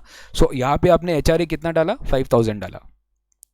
फिर अगर आपका कोई परक्विजिट्स है, मेरे केस में था नहीं, but perquisites can be of any nature, use of motor car, use of travel, बहुत सारे, देखिए you can see this, accommodation, card, sweeper, gas, interest, holiday expense, ये सब कुछ तो थ्योरेटिकल टॉपिक में पढ़ाया जाता है, सब कुछ देखिए आपको प्रैक्टिकली दिखाई दे रहा है। एवरीथिंग का ऑप्शन है, आप कोई भी ऑप्शन सेलेक्ट करिए और आपको उसका वैल्यू अमाउंट यहाँ पे देना पड़ेगा। Next, profit in लिeu of salary. Again profit in लिeu of salary भी बहुत तरीके का होता है, कॉम्पनसेशन, ये वो, पेमेंट रिसीव बाय एम्प्लॉय, मतलब नॉन कॉम्पीट फीस जो अपने 17(3) में पढ़े थे वो आपको यहाँ पे मेंशन करना पड़ेगा। फिर आपका टोटल ग्रॉस सैलरी है 10,000। अब आपको बताना पड़ता है कि आपका एग्जेम्पशन अंडर सेक्शन 10 कितना है, क्योंकि टोटल ग्रॉस सैलरी आप निकाल लिए, now you have to tell कि कितना आपका सेक्शन 10 में एग्जेम्प्टेड है। तो यहाँ पे देखिए अगेन एग्जेम्पशन का एक पूरा अलग से ड्रॉप डाउन दिया है, आप ऐड कर सकते हो जितना एग्जेम्पशन आप क्लेम कर रहे हो, gratuity, leave encashment, pension, retirement benefits में जितना भी आपको पढ़ाया गया था अंडर सेक्शन 10, अलाउंसेस में जितना भी पढ़ाया गया था, सब कुछ आप यहाँ पे लेस कर सकते हो। मेरे केस में खाली HRA मुझे लेस करना था, तो मैं क्या कर रहा हूँ, मैं HRA लेस करके दिखा रहा हूँ, जो मेरे को 1013A में मिलेगा। तो मैं 1030 ने यहाँ पर सेलेक्ट कर लिया allowances to meet expenditure incurred on house rent. उसके बाद मैंने अमाउंट या 500 लिख दिया। फिर उसके बाद मैंने कुछ ऐड क्यों नहीं किया, क्योंकि मेरा कोई एग्जेम्पशन क्लेमेबल नहीं था। देन मेरा नेट सेलिंग 9500 आया। As you all must be knowing that standard deduction आ चुका है। ये क्या है, ऑटोमेटिकली 9500 क्या करता है, ये ऑटोमेटिकली लिया, मैंने देखिए कुछ भरा नहीं। I cannot click this, I cannot change this, मैं इसको कुछ चेंज नहीं कर सकता, मैं इसमें कुछ भी चेंज नहीं कर सकता। स्टैंडर्ड डिडक्शन अपने आप ले लिया, मैं कुछ नहीं कर सकता, क्योंकि स्टैंडर्ड डिडक्शन आपको मिल रहा है। तो आपका जो इनकम चार्जेबल अंडर सैलरी है वो भी क्या है, 0 है। देन अपने आते हैं हाउस प्रॉपर्टी में। आई थिंक आपको सैलरी बहुत क्लियर हो गया है, इसलिए मैं आगे बढ़ रहा हूं। हाउस प्रॉपर्टी में वाइटल इंफॉर्मेशन क्या होता है, सबसे तो पहले प्रॉपर्टी का डिटेल्स आपसे पूछा जाता है। आपसे प्रॉपर्टी का डिटेल्स पूछा जाता है कि आप कौन सा प्रॉपर्टी में रह रहे हो, आई मीन कौन सा प्रॉपर्टी है, लेट आउट है, सेल्फ ऑक्यूपाइड है, डीएलओ है, क्या है, एवरीथिंग, यू कोनरशिप है, सब कुछ आपसे बहुत सवाल पूछे जाते हैं। ठीक है, तो वो सवाल आइए देखते हैं क्या पूछे जाते हैं। सबसे पहले आपको एड्रेस पूछा जाता है, फिर आपसे टाउन या सिटी, स्टेट, कंट्री, ये सब हमने लिख दिया, West Bengal, India, pin code, property को ओनर मैं खुद हूँ, सेल्फ, क्या प्रॉपर्टी कोन्ड है, नहीं, मेरा ही पूरा प्रॉपर्टी अगर कोन्ड होगा तो आपसे पूछेगा परसेंटेज कितना, तो अकॉर्डिंगली आपका परसेंटेज के ऊपर ही वो अप्लाई किया जाएगा। देन योर परसेंटेज प्रॉपर्टी अपने आप ही आ गया 100%। हाउस प्रॉपर्टी का टाइप क्या है, लेट आउट, आपने क्या किया है, देखिए let out, deem to be let out, self occupied, 3 option पूछ लिया, मैंने सेलेक्ट कर लिया let out, because this property is let out during the year. Name of the tenant, ये इंफॉर्मेशन वाइटल था, इसलिए मैंने यहां से इसको बोला कि rent receipt from Leena Das, Leena Das से मेरे को रेंट मिला, वो मेरी टेनेंट है और वो 12 MG रोड में रहती है, तो मेरे को इसलिए यहाँ पे इसका डिटेल्स यहाँ पे देना पड़ा। तो लीना दास है, उसका पैन नंबर देना पड़ेगा इफ अवेलेबल है, और टेनेंट का पैन नंबर देना पड़ेगा if TDS credit is claimed. ठीक है, मैं एक बार अज्यूम किया हूँ कि इसमें मैंने कोई TDS मेरा नहीं कटा है, मेरा इसमें कुछ कटा नहीं है, तो मैंने यहाँ पे कोई पैन नंबर नहीं दिया, वरना कटता तो आपको पैन नंबर देना पड़ता। ग्रॉस रेंट रिसीव्ड 4000, आपका एक्चुअल रेंट क्या होगा, जितना रेंट आपको मिला है। अब अगेन इसमें आपसे पूछा गया, देखिए if you just imagine, municipal tax paid less करते थे, NAV आता था, स्टैंडर्ड डिडक्शन 24A में 30% जाता था, इंटरेस्ट ऑन बोरोड कैपिटल, सब कुछ वैसे ही आएगा। Tax paid to local authorities, मेरे केस में कुछ नहीं है। Annual value of the property owned is 4000, 30% अपने आप निकाल के देगा, ये मैंने कुछ नहीं किया, ऑटोमेटिकली कैलकुलेटेड, बिकॉज ये यूटिलिटी का फंक्शन है, ये एक्सेल में भी मिलता है और जावा में भी मिलता है। Interest payable on borrowed capital मैंने 0 कर दिया, मेरा कोई इंटरेस्ट पेमेंट नहीं है, तो अल्टीमेटली देखिए मेरा इनकम फ्रॉम HP कितना आया, 2800 रुपया। अगर आपका कोई और, देखिए ये सारा इन्फॉर्मेशन एक प्रॉपर्टी के लिए है, अगर आपका 4-5 प्रॉपर्टी है तो आपका यहाँ पे you have to add a property, once you click on this add property, again same information will be asked for other property as well, but मेरी एक प्रॉपर्टी मैंने और कुछ भरा नहीं। नेक्स्ट अपने आते हैं शेड्यूल BP में, दैट इज बिजनेस प्रोफेशन। तो business profession was very simple, आपका ये जो 26,000 वाला है ना, ये ऑटोमेटिकली लिया गया, ये मैंने कुछ नहीं किया है। 26,000 कहाँ से लिया गया, P&L अकाउंट के नेट प्रॉफिट से, जो आप नॉर्मली लेते हो while calculating PGBP income as an indirect method. 26,000 मेरा नेट प्रॉफिट है। अब उसमें से आपसे पूछा गया है कि what are the incomes which you have credited to P&L account, जो आप अदर हेड में ऑलरेडी चार्ज कर रहे हो। तो अदर हेड में जो आप चार्ज कर रहे हो, आपको उसको लेस करना पड़ेगा। तो इसमें salary, HP, cap gain, other sources, सब तुम लेस करेंगे, बिकॉज उसका सारा treatment will be done under other heads. तो 10, 4, 2, 4 ये सब आपका लेस हो जाएगा, और ये जो लेस होगा 10, 14, 16, 20, आप 20,000 को 26 से लेस करेंगे, 26 को 20,000 को 26 से लेस करेंगे, और फिर जो आपका रिजल्टेंट फिगर आएगा, ये सब कोई काम का नहीं अपना, ये सब PTS है। ये जो यूटिलिटी फंक्शन है, ये जो यूटिलिटी फंक्शन का XML फाइल है प्लस है, ये मैं आप लोग के साथ शेयर कर दूंगा once the session is over. ये आप घर पे खुद देख सकते हो, ओके, आप खुद देख सकते हो सब कुछ। आपको साथ PDF भी शेयर कर दिया गया, ये भी आपके साथ शेयर कर दिया जाएगा, डोंट वरी। अभी समझने के लिए आप एक बार समझिए, just do not notice anything. अभी आपको समझना जरूरी है कि ये जो आपका है 4,000, ये आपने लेस किया। अब आपका बाकी जगह से कोई प्रॉफिट है, नहीं है, मेरा कोई भी प्रॉफिट ही नहीं है, ना मेरा एग्रीकल्चर इनकम से प्रॉफिट है, ना मेरा कोई फर्म से शेयर ऑफ इनकम है, नथिंग इज देयर। तो मेरा टोटल बैलेंस इनकम कितना आ गया, 6,000। अब ये जो एक्सपेंस है, इनकम है 6,000, यही फाइनली मेरा क्या हो गया, profit and loss after adjustment for depreciation. मेरा कोई डेप्रीसिएशन भी जीरो है क्योंकि मैंने अज्यूम किया है इस सब में कि मेरा एसेट डेप्रीशिएबल एसेट नहीं है। तो 6000 मेरा बिफोर डेप्रीसिएशन है। इवन लास्ट तक आप देखेंगे मैंने यहाँ पे कुछ नहीं भरा, सारा जीरो है। आपका जो फाइनल इनकम आएगा पीजीबीपी का वो आएगा कितना, 6000। Okay, it is 6000, it is purely 6000। Next अपन चलते हैं दूसरा शेड्यूल। बस 10-15 मिनट और लगेगा इस फॉर्म को समझाने में, then I will be taking the Q&A session. Sir schedule DPM क्या हुआ? ये पूरा चार्ट देता है सर आपको डेप्रीसिएशन का, जो आप कैलकुलेट करते हो ब्लॉक वाइज। यहाँ पे भी आपको block wise PM plant and machinery का 15%, 30%, 45% आपको ब्लॉक वाइज शेड्यूल आपको डेप्रीसिएशन कैलकुलेट करना पड़ता है। ये हुआ DOA, other than assets on which fully capital expenditure is allowed as deduction. ये हो गया आपका डेप्रीशिएबल एसेट्स पे अगर आप कोई गेन वेन कमा रहे हो तो आपको अलग से बताना पड़ता है। खैर ये अभी एडवांस लेवल का टॉपिक है, we don't have to study here, ठीक है।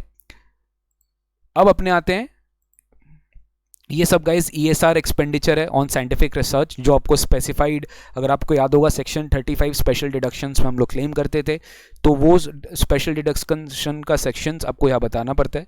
इट्स वेरी एग्जॉस्टिव, मतलब रिटर्न इतना बड़ा फॉर्मेट है बट आपके लिए सब चीज़ रेलिवेंट नहीं है, बस उतना ही भरिए जितना आपके लिए रेलिवेंट है। That's the easiest part of this ITR form 3। अब ये आया हमारा कैपिटल गेन्स। अब कैपिटल गेन्स अगर आपको याद होगा, हम 2000 का कैपिटल गेन कमाए थे, 5000 हमारा सेल कंसिडरेशन था, 3000 हमारा कॉस्ट था, एंड वो हमारा कैप गेन था इक्विटी शेयर्स बेच के। तो पहला पार्ट बिल्डिंग वाला कैप गेन हम उसमें है नहीं, हम सेकेंड पार्ट में देखेंगे, आई मीन थर्ड पार्ट में। सेकेंड पार्ट स्लम सेल कर नहीं रहे। इक्विटी शेयर और EOU in which STT was paid under section देखिए क्या लिखा है, 111 मतलब क्या, short term capital gain attracting 15% rate of tax, ठीक है। तो यहां पे मेरा जो फुल वैल्यू कंसिडरेशन है मैंने क्या लिख दिया, 5000 लिख दिया, फुल वैल्यू कंसिडरेशन 5000 लिख दिया, कॉस्ट कितना लिख दिया 3000, और जो रिजल्टेंट कैपिटल गेन है वो मेरा 2000 आ जाएगा। और यही 2000 आपको यहाँ पे अल्टीमेटली कैपिटल गेन में मेंशन कर दिया। अब guys it is very important, very important, as you must be knowing that 234C का जो इंटरेस्ट लगता है, खाली मैं एडवांस लेवल पे बात करूं, जो लोग समझ सकते हैं समझ जाइए, जो नहीं समझता इग्नोर कर दीजिए। 234C का जो इंटरेस्ट लगता है वो कैपिटल गेन्स पे नहीं लगता है if you have paid the tax on capital gains before the due date. If you have paid the tax on capital gains before the due date of paying advance tax, तो 234C का interest नहीं लगता है। तो यहाँ पे एक important चीज आप मिस मत करना, वेरी इंपॉर्टेंट, आपका ये जो कैपिटल गेन है, ये जो 2000 का, आपको बिल्कुल लास्ट में एक पार्ट आता है, ये एक जनरल पार्ट आता है जो गवर्नमेंट ने एकदम लास्ट में दिया है। देखिए, just see this very carefully कि आपने किस क्वार्टर में ये इनकम कमाया, you have to disclose this. देखिए मैंने 2000 यहां पे लिखा है, अप टू 15 जून, मतलब ये जून के पहले मैंने कमा लिया था। तो 2000 वाला जो देखिए अकॉर्डिंगली आपका 234C में फर्क आ जाएगा।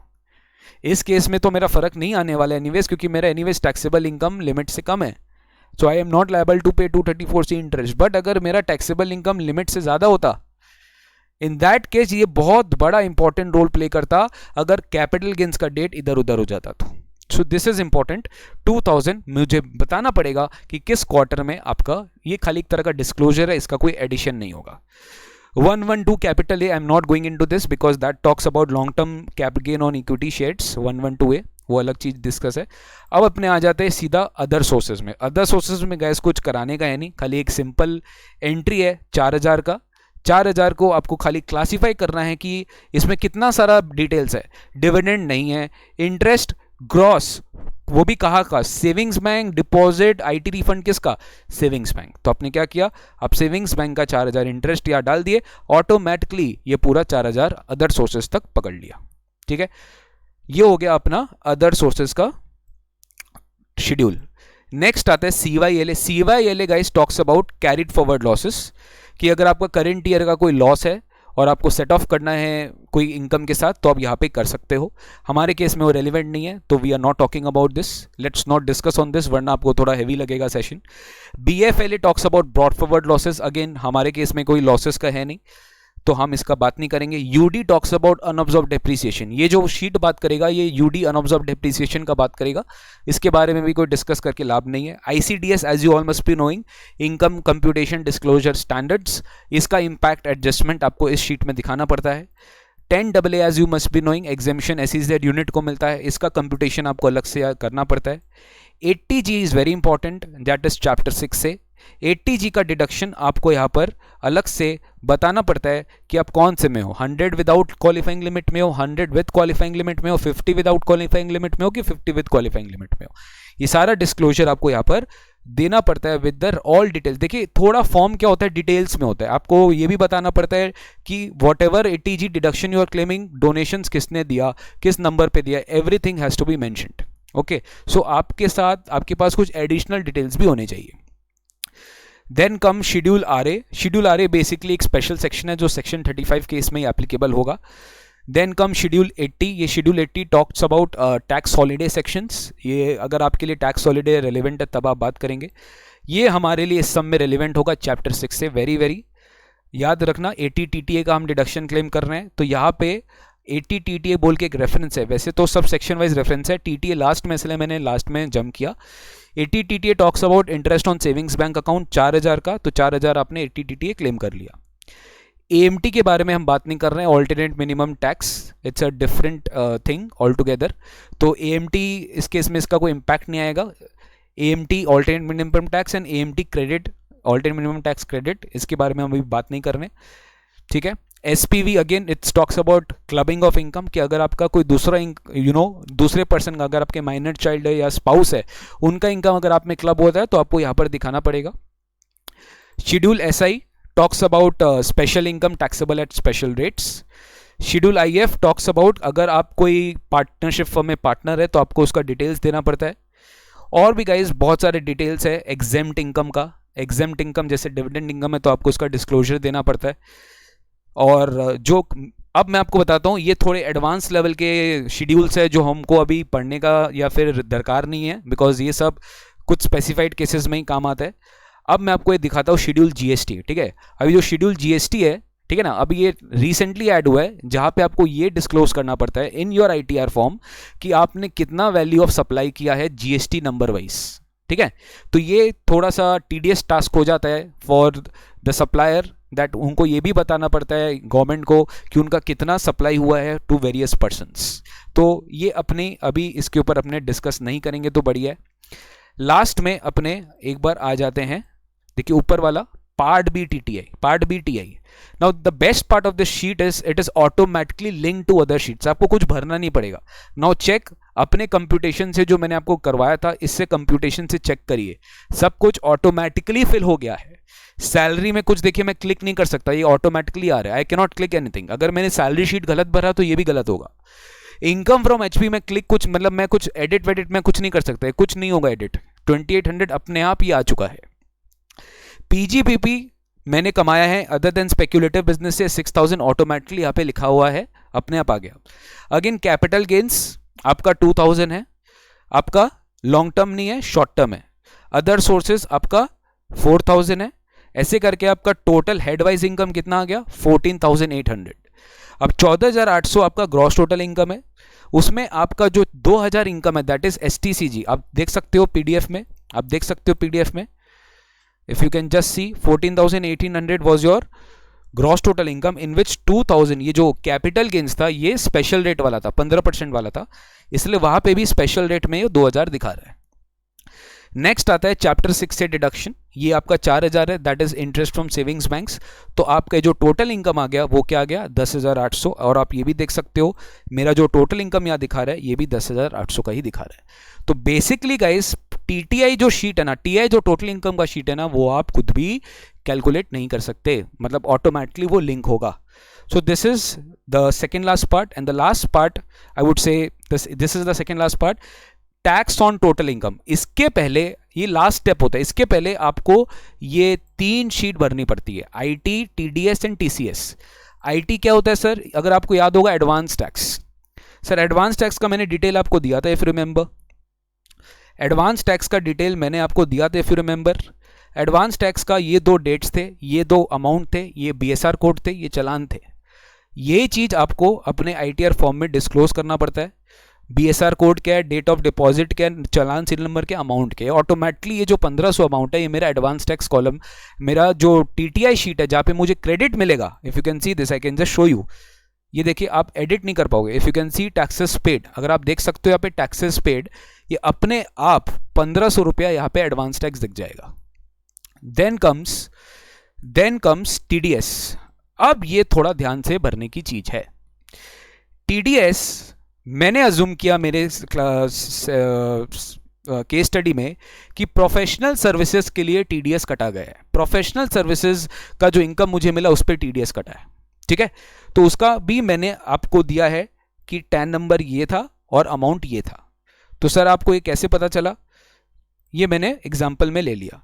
अब आप ध्यान से देखना, सैलरी पे जो आपका टीडीएस कटता है वो फॉर्म 16 के हिसाब से आता है, वो हम नंबर 1 में नहीं भरेंगे, हम इसमें भरेंगे TDS on income as per form 16A, because जो मेरा डिडक्टर है वो मेरे को फॉर्म 16A देगा। अब मैंने क्या किया, उसका टैन नंबर भर दिया, जो उसका टैन नंबर था। अनक्लेम टीडीएस ब्रॉड फॉरवर्ड, ये मेरे काम का नहीं है, मतलब opening ITC, sorry not ITC, opening TDS credit. तो टीडीएस क्रेडिट मैंने कोई भी ब्रॉड फॉरवर्ड किया नहीं है, वो मेरे लिए 0 है, ठीक है। अब ये इंपॉर्टेंट है, देखिए TDS of the current financial year, इस साल मेरा कितना टीडीएस क्रेडिट क्लेम्ड है, वो मैं कितना कर रहा हूं, 1000 रुपया। नेक्स्ट, अब ये जो जनरली गलती होता है सबसे, वो है ये this part, corresponding receipt offered. आप जिस क्रेडिट पे इनकम टैक्स क्लेम कर रहे हो, जिस क्रेडिट का टैक्स क्रेडिट, आई मीन जिस टैक्स का क्रेडिट क्लेम कर रहे हो, क्या उस इनकम को आपने टैक्स किया है? प्रोफेशनल फीस जो मुझे मिला वो टीडीएस कट के मिला, क्या प्रोफेशनल फीस को मैंने टैक्स किया? यस किया। कहां पे किया बताइए, फटाफट बताइए कहां पे किया मैंने प्रोफेशनल फीस को टैक्स? सर 10,000 जो प्रोफेशनल फीस था वो मैंने पीजीबीपी इनकम पे किया। तो मैंने देखिए ये 5 हेड्स जहां पे पूछा है मेरे से, मैंने income from business and profession में हेड में क्लिक कर दिया। अब ये जो ग्रॉस अमाउंट था, ग्रॉस अमाउंट क्या था? 10,000 रुपीज, जो मेरा टोटल प्रोफेशनल फीस जो मेरे को मिलना था, जो मैंने डेबिट, देखिए क्रेडिट साइड में मैंने लिखा है, जो मैंने क्रेडिट साइड में, देखिए if you can see this, professional service, यही वो प्रोफेशनल सर्विसेज है जिस पे टीडीएस कटा है। आपको बताना पड़ेगा कि ये जो टीडीएस कटा है वो आपको कहां से मिलेगा। ये भी मैंने आपको दिखाया था, फॉर्म 26A से मिलेगा। ये आपको फॉर्म 26A से मिलेगा कि आपका कितना टीडीएस कटा है, कौन काटा है, कितना रुपया पे काटा है, क्या आपने उस टीडीएस को इनकम पे ऑफर किया है, आई मीन क्या आपने उस इनकम को इनकम टैक्स में ऑफर किया है, ये सब चीज आपको बताना पड़ेगा। अगर आप ये चीज नहीं भरेंगे तो your ITR form will not be submitted, it will not be processed. So ये था हमारा टीडीएस वाला शीट। टीसीएस अगर आपके केस में एप्लीकेबल है तो आप भरो, सेम तरीका है। और लास्ट में आपको एक वेरिफिकेशन शीट साइन करना पड़ता है, इन शॉर्ट कि you basically give an undertaking that whatever you have filled that is true, complete in all respects. आपको अपना या नाम टाइप करना पड़ता है, सॉरी, यहाँ पे आप अपना फादर नेम, या यहाँ पे आप किस कैपेसिटी में साइन कर रहे हो, सेल्फ, और आप अपना पैन नंबर, और ये जो डेट है ये ऑटोमेटिक, जैसे आज 30th में तो ये अपने आप आ गया, मैंने कुछ नहीं किया। ये जिस डेट ये फॉर्म खुलेगा अपने आप ये लिंक हो जाएगा, उसी डेट को ये सबमिशन मानेगा, ठीक है। अब लास्ट में अपने आएंगे टीटीआई शीट में। टीटीआई मतलब क्या? TTI, tax on total income. TTI, tax on total income. Now TTI sheet का बेस्ट पार्ट ये है कि कुछ भरना ही नहीं है, बिकॉज आपने ऑलरेडी इनपुट्स भर दिया हेड्स ऑफ इनकम में, चैप्टर 6A में, टीडीएस में, एडवांस टैक्स में, वेरिफिकेशन में, आपने सब जगह टीटीआई शीट में भर दिया, सब जगह डिटेल्स भर दिया। तो टीटीआई शीट भी क्या करेगा पता है? वो अपने आप सारा चीज कैलकुलेट कर लेगा। अब इसके लिए आपको क्या करना पड़ेगा? एक बटन आता है रीकैलकुलेट। आप जब if you can see this, एक बटन है रीकैलकुलेट, जब आप रीकैलकुलेट बताएंगे तो अपने आप ये क्या करेगा पता है? टैक्स कैलकुलेट करेगा। आपको देखिए कुछ टैक्स इसमें 0 क्यों 0 है सर? बताइए क्यों 0 है? क्योंकि इसमें लायबिलिटी ही नहीं है, सब 0 आएगा, सब 0 आएगा। खाली लास्ट में ये भी हम लोग को नहीं भरना पड़ा क्योंकि ये सब कुछ ऑटोमेटिकली लिंक्ड है टीडीएस वाले शीट से और एडवांस टैक्स वाले सीट से। तो 1500 plus 1000 gives you 2500। 2500 is the refund which I am eligible to get. अब पैसा मिलेगा गवर्नमेंट से तो भैया बैंक अकाउंट नंबर तो देना पड़ेगा कि कहाँ किस अकाउंट में गवर्नमेंट आपका बैंक अकाउंट में क्रेडिट करे। आपका एक अकाउंट है, दो अकाउंट है, किस अकाउंट में पैसा चाहिए, तो आपको नीचे ये भी बताना पड़ेगा कि आपके पास कितना अकाउंट है। क्या आपके पास इंडिया के बाहर, do you have a bank account in India? Yes, I have a bank account in India. If yes, आपको उस बैंक का IFSC कोड, बैंक का नाम, उस अकाउंट का नंबर और टिक करना पड़ेगा। अच्छा, एक बात और मैं बोलता देता हूं आपको, यहां पे आपको सारे बैंक अकाउंट डिटेल्स देने पड़ते हैं। आपको 10 अकाउंट है, 10 अकाउंट के डिटेल्स देने पड़ेंगे, बट आपको यहां पे एक tick box, if you can see, यहां पे एक टिक बॉक्स आ रहा है, एक टिक बॉक्स आ रहा है, एक टिक बॉक्स आ रहा है। मैंने टिक किया है कि इस अकाउंट में मुझे पैसा रिफंड चाहिए। आपके पास 10 अकाउंट है, मान लीजिए आप एक ही अकाउंट में पैसा रिफंड ले रहे हो, मांगना चाहते हो, ऑब्वियसली आपको गवर्नमेंट को बताना पड़ेगा किस अकाउंट में आपको रिफंड चाहिए। तो आप यहाँ पे गवर्नमेंट को बता देंगे कि मुझको इस अकाउंट में नंबर चाहिए, इसमें चाहिए। अगर आप फॉरेन बैंक अकाउंट होल्ड कर रहे हो, अगर आप नॉन रेजिडेंट, तो उनको अपना बैंक का स्विफ्ट कोड, बैंक का location, name of the bank और इनका कोई एक्सेस एक्सटर्नल बैंक के डिटेल्स होते हैं वो भी उनको देने पड़ते हैं। सो दिस इज हाउ आप लास्ट तक पूरा फॉर्म देखिए भर लिए हैं। अब ये step is the second last step before you submit the ITR। अब सर अगर मुझे ये चेक करना है कि मेरा ITR पूरा सब सही है क्या, सब रिस्पेक्ट में, तो मैं कैसे चेक करूं? आपको ये बटन दबाना पड़ता है save. Just see on this, ठीक है? आपको ये बटन दबाना पड़ता है सेव। आप ये बटन दबाएंगे सेव, तो अगर आपको राइट साइड के ऑप्शन में देखिए वैलिडेशन में एरर्स दिख रहे हैं, 0 of 0, यानी यहां पे कोई एरर्स नहीं है, कोई एरर्स नहीं है। अभी मैं आपके लिए कुछ एक चेंज करता हूं, आपको दिखेगा एक एरर, अपने आप एक एरर दिखेगा, जानबूझ के मैं एक एरर कर रहा हूं, ठीक है? मैं वो TDS शीट में जाता हूं, TDS शीट में जाके I am just showing you, एकदम सामने सामने आपको एग्जांपल मैं दिखाता हूं।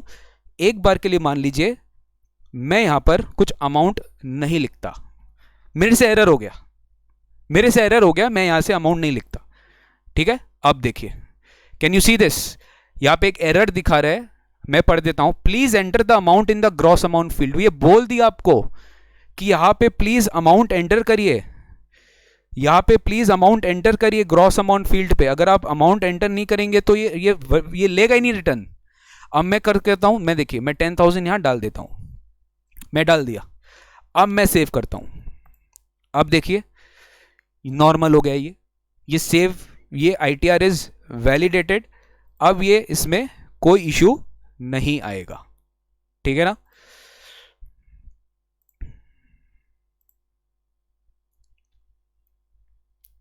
ओ आई एम सॉरी, मैं नीचे भर दिया, ये ऊपर मुझे भरना था। देखिए यही है, आप you have to be very cautious when you are preparing ITR। गलती हो सकती है, बट बेस्ट पार्ट है कि आपको एरर्स ये इमीडिएटली दिखा देंगे, तो आपको टेंशन लेने की दरकार नहीं है। ये देखिए मैंने ये सेव भी कर दिया और ये वैलिडेशन भी 0 दिखा रहे। जब तक ये वैलिडेशन 0 नहीं हो जाता आपका ITR फाइनल नहीं हो सकता।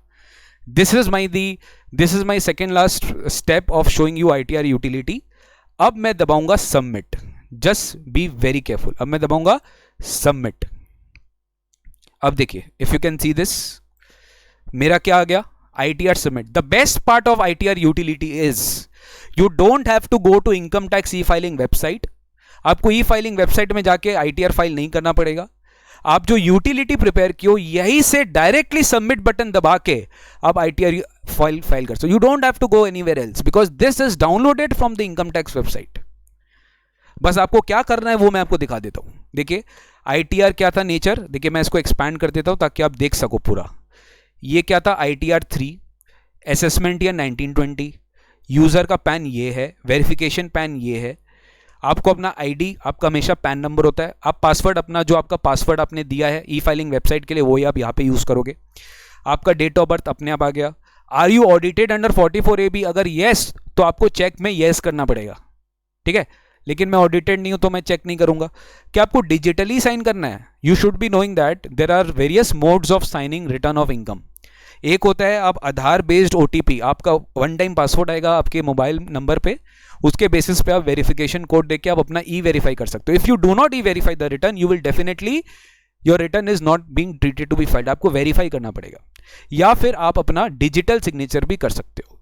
बट मैं डिजिटली साइन नहीं करना चाहता, मैं डिजिटली साइन नहीं करना चाहता। अगर मैं डिजिटली साइन करना चाहता तो देखिए यहाँ पे उनका एक तो PFX फाइल होता है या कोई टोकन होता है, बहुत सारा प्राइवेट की बहुत कुछ फीचर्स होते हैं डिजिटली साइन करने के, वो आपको यहाँ डिटेल्स देने पड़ते हैं, आपका पासवर्ड होता है। लेकिन मेरे को डिजिटल साइन नहीं करना है तो मैं नो कर दिया, एंड क्योंकि मेरे को डिजिटल साइन नहीं करना है, मैंने नो कर दिया, तो मेरे को यहाँ पे कुछ करने का दरकार पड़ा नहीं। I didn't have to do anything else. अब मैं इस सबमिट बटन दबा दिया ना तो ऑटोमेटिकली मेरा ITR फाइल हो जाएगा, क्योंकि मेरा कोई एरर्स नहीं था, मेरा ITR फाइल हो जाएगा। अब सर अगर ITR फाइल हो गया, इसका क्या प्रूफ है कि ITR फाइल हो गया? ये मेरा आज लास्ट पार्ट है आज के वेबिनार का। हाउ डू यू प्रूव कि आपका ITR फाइल हो गया? बस अब आप देखिए, जैसे आप सबमिट बटन दबाएंगे you will receive an acknowledgement. आपका एक्नॉलेजमेंट इमीडिएटली डाउनलोडेबल ऑप्शन में खुल जाएगा। वो एक्नॉलेजमेंट कैसा दिखता है?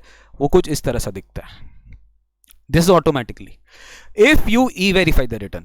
अगर आप ई-वेरीफाई नहीं करोगे तो ये रिटर्न का एक्नॉलेजमेंट नहीं आएगा। अब कैसा दिखता है देखिए, पहला देखिए, फर्स्ट में देखिए, लास्ट है Indian income tax return acknowledgement AY बता दिया, नेम बता दिया, पैन बता दिया, आपका पूरा एड्रेस, ये सब कुछ रिटर्न का कॉपी कर लिया जो आपको पूछा था, ठीक है। AO डिटेल सब कुछ आ गया, टाउन, फाइल्ड अंडर सेक्शन, ये मैंने कुछ अपना एक फॉर्म लिया है जो मैंने पिछले साल भरा था, ये डमी एग्जाम्पल नहीं है, ये आप एक खाली चेक कर लो कि कैसा आता है।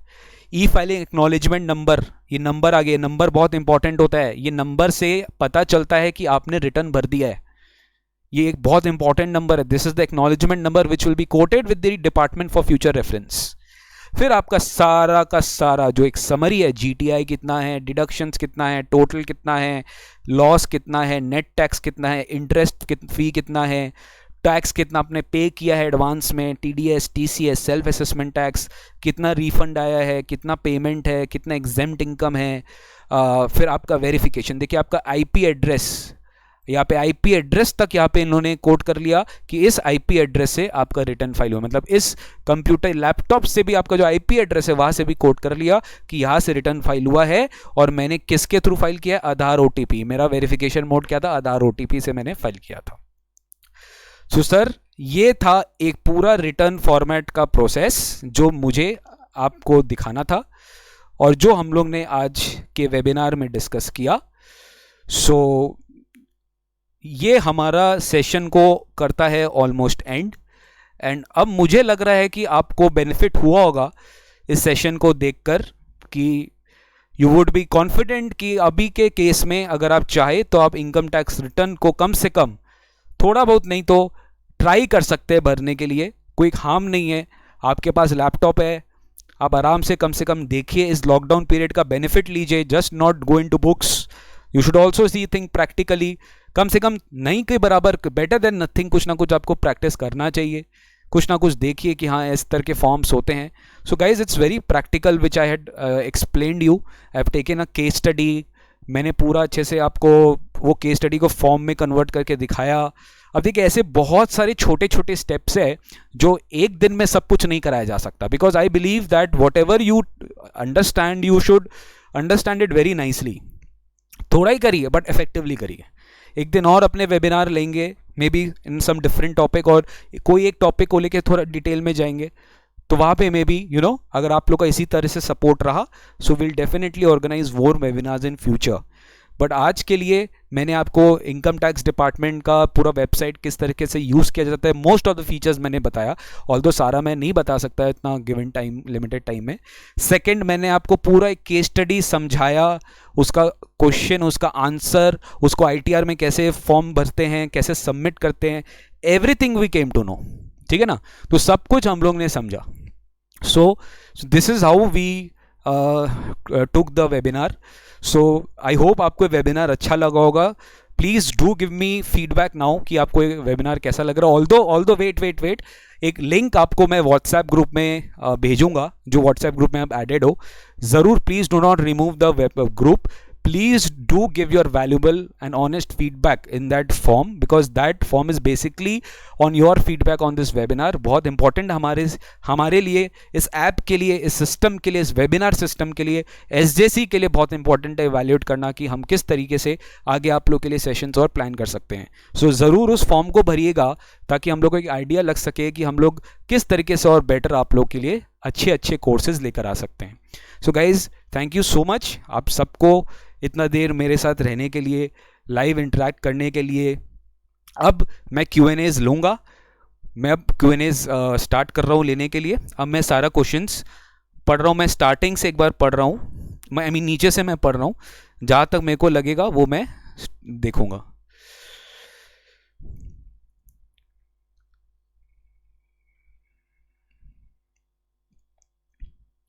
आपको वेबिनार कैसा लगा? Do give a valuable feedback in the chat box.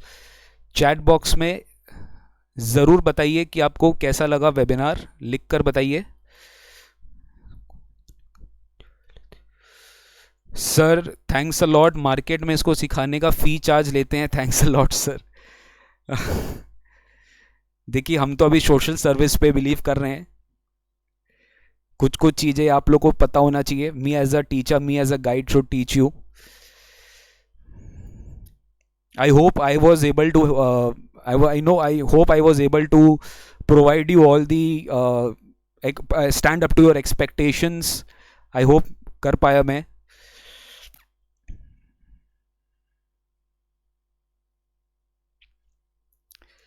मुझे ये बताइए, कहीं पे कोई लाइव मतलब वो ठीक है, वो फॉर्म में आप भरिएगा, ठीक है. आप अपने फॉर्म में प्लीज़ सारा फीडबैक दे देना. फॉर्म में आप सारा फीडबैक दे देना कि आपको कैसा लगा. वहाँ पे हम एक जगह, एक कलेक्टिवली एक जगह हमें पता चल जाएगा. फॉर्म आपको बस जैसे वेबिनार ख़त्म होगा हम आपको फॉर्म वो लिंक भेज देंगे. You can see that.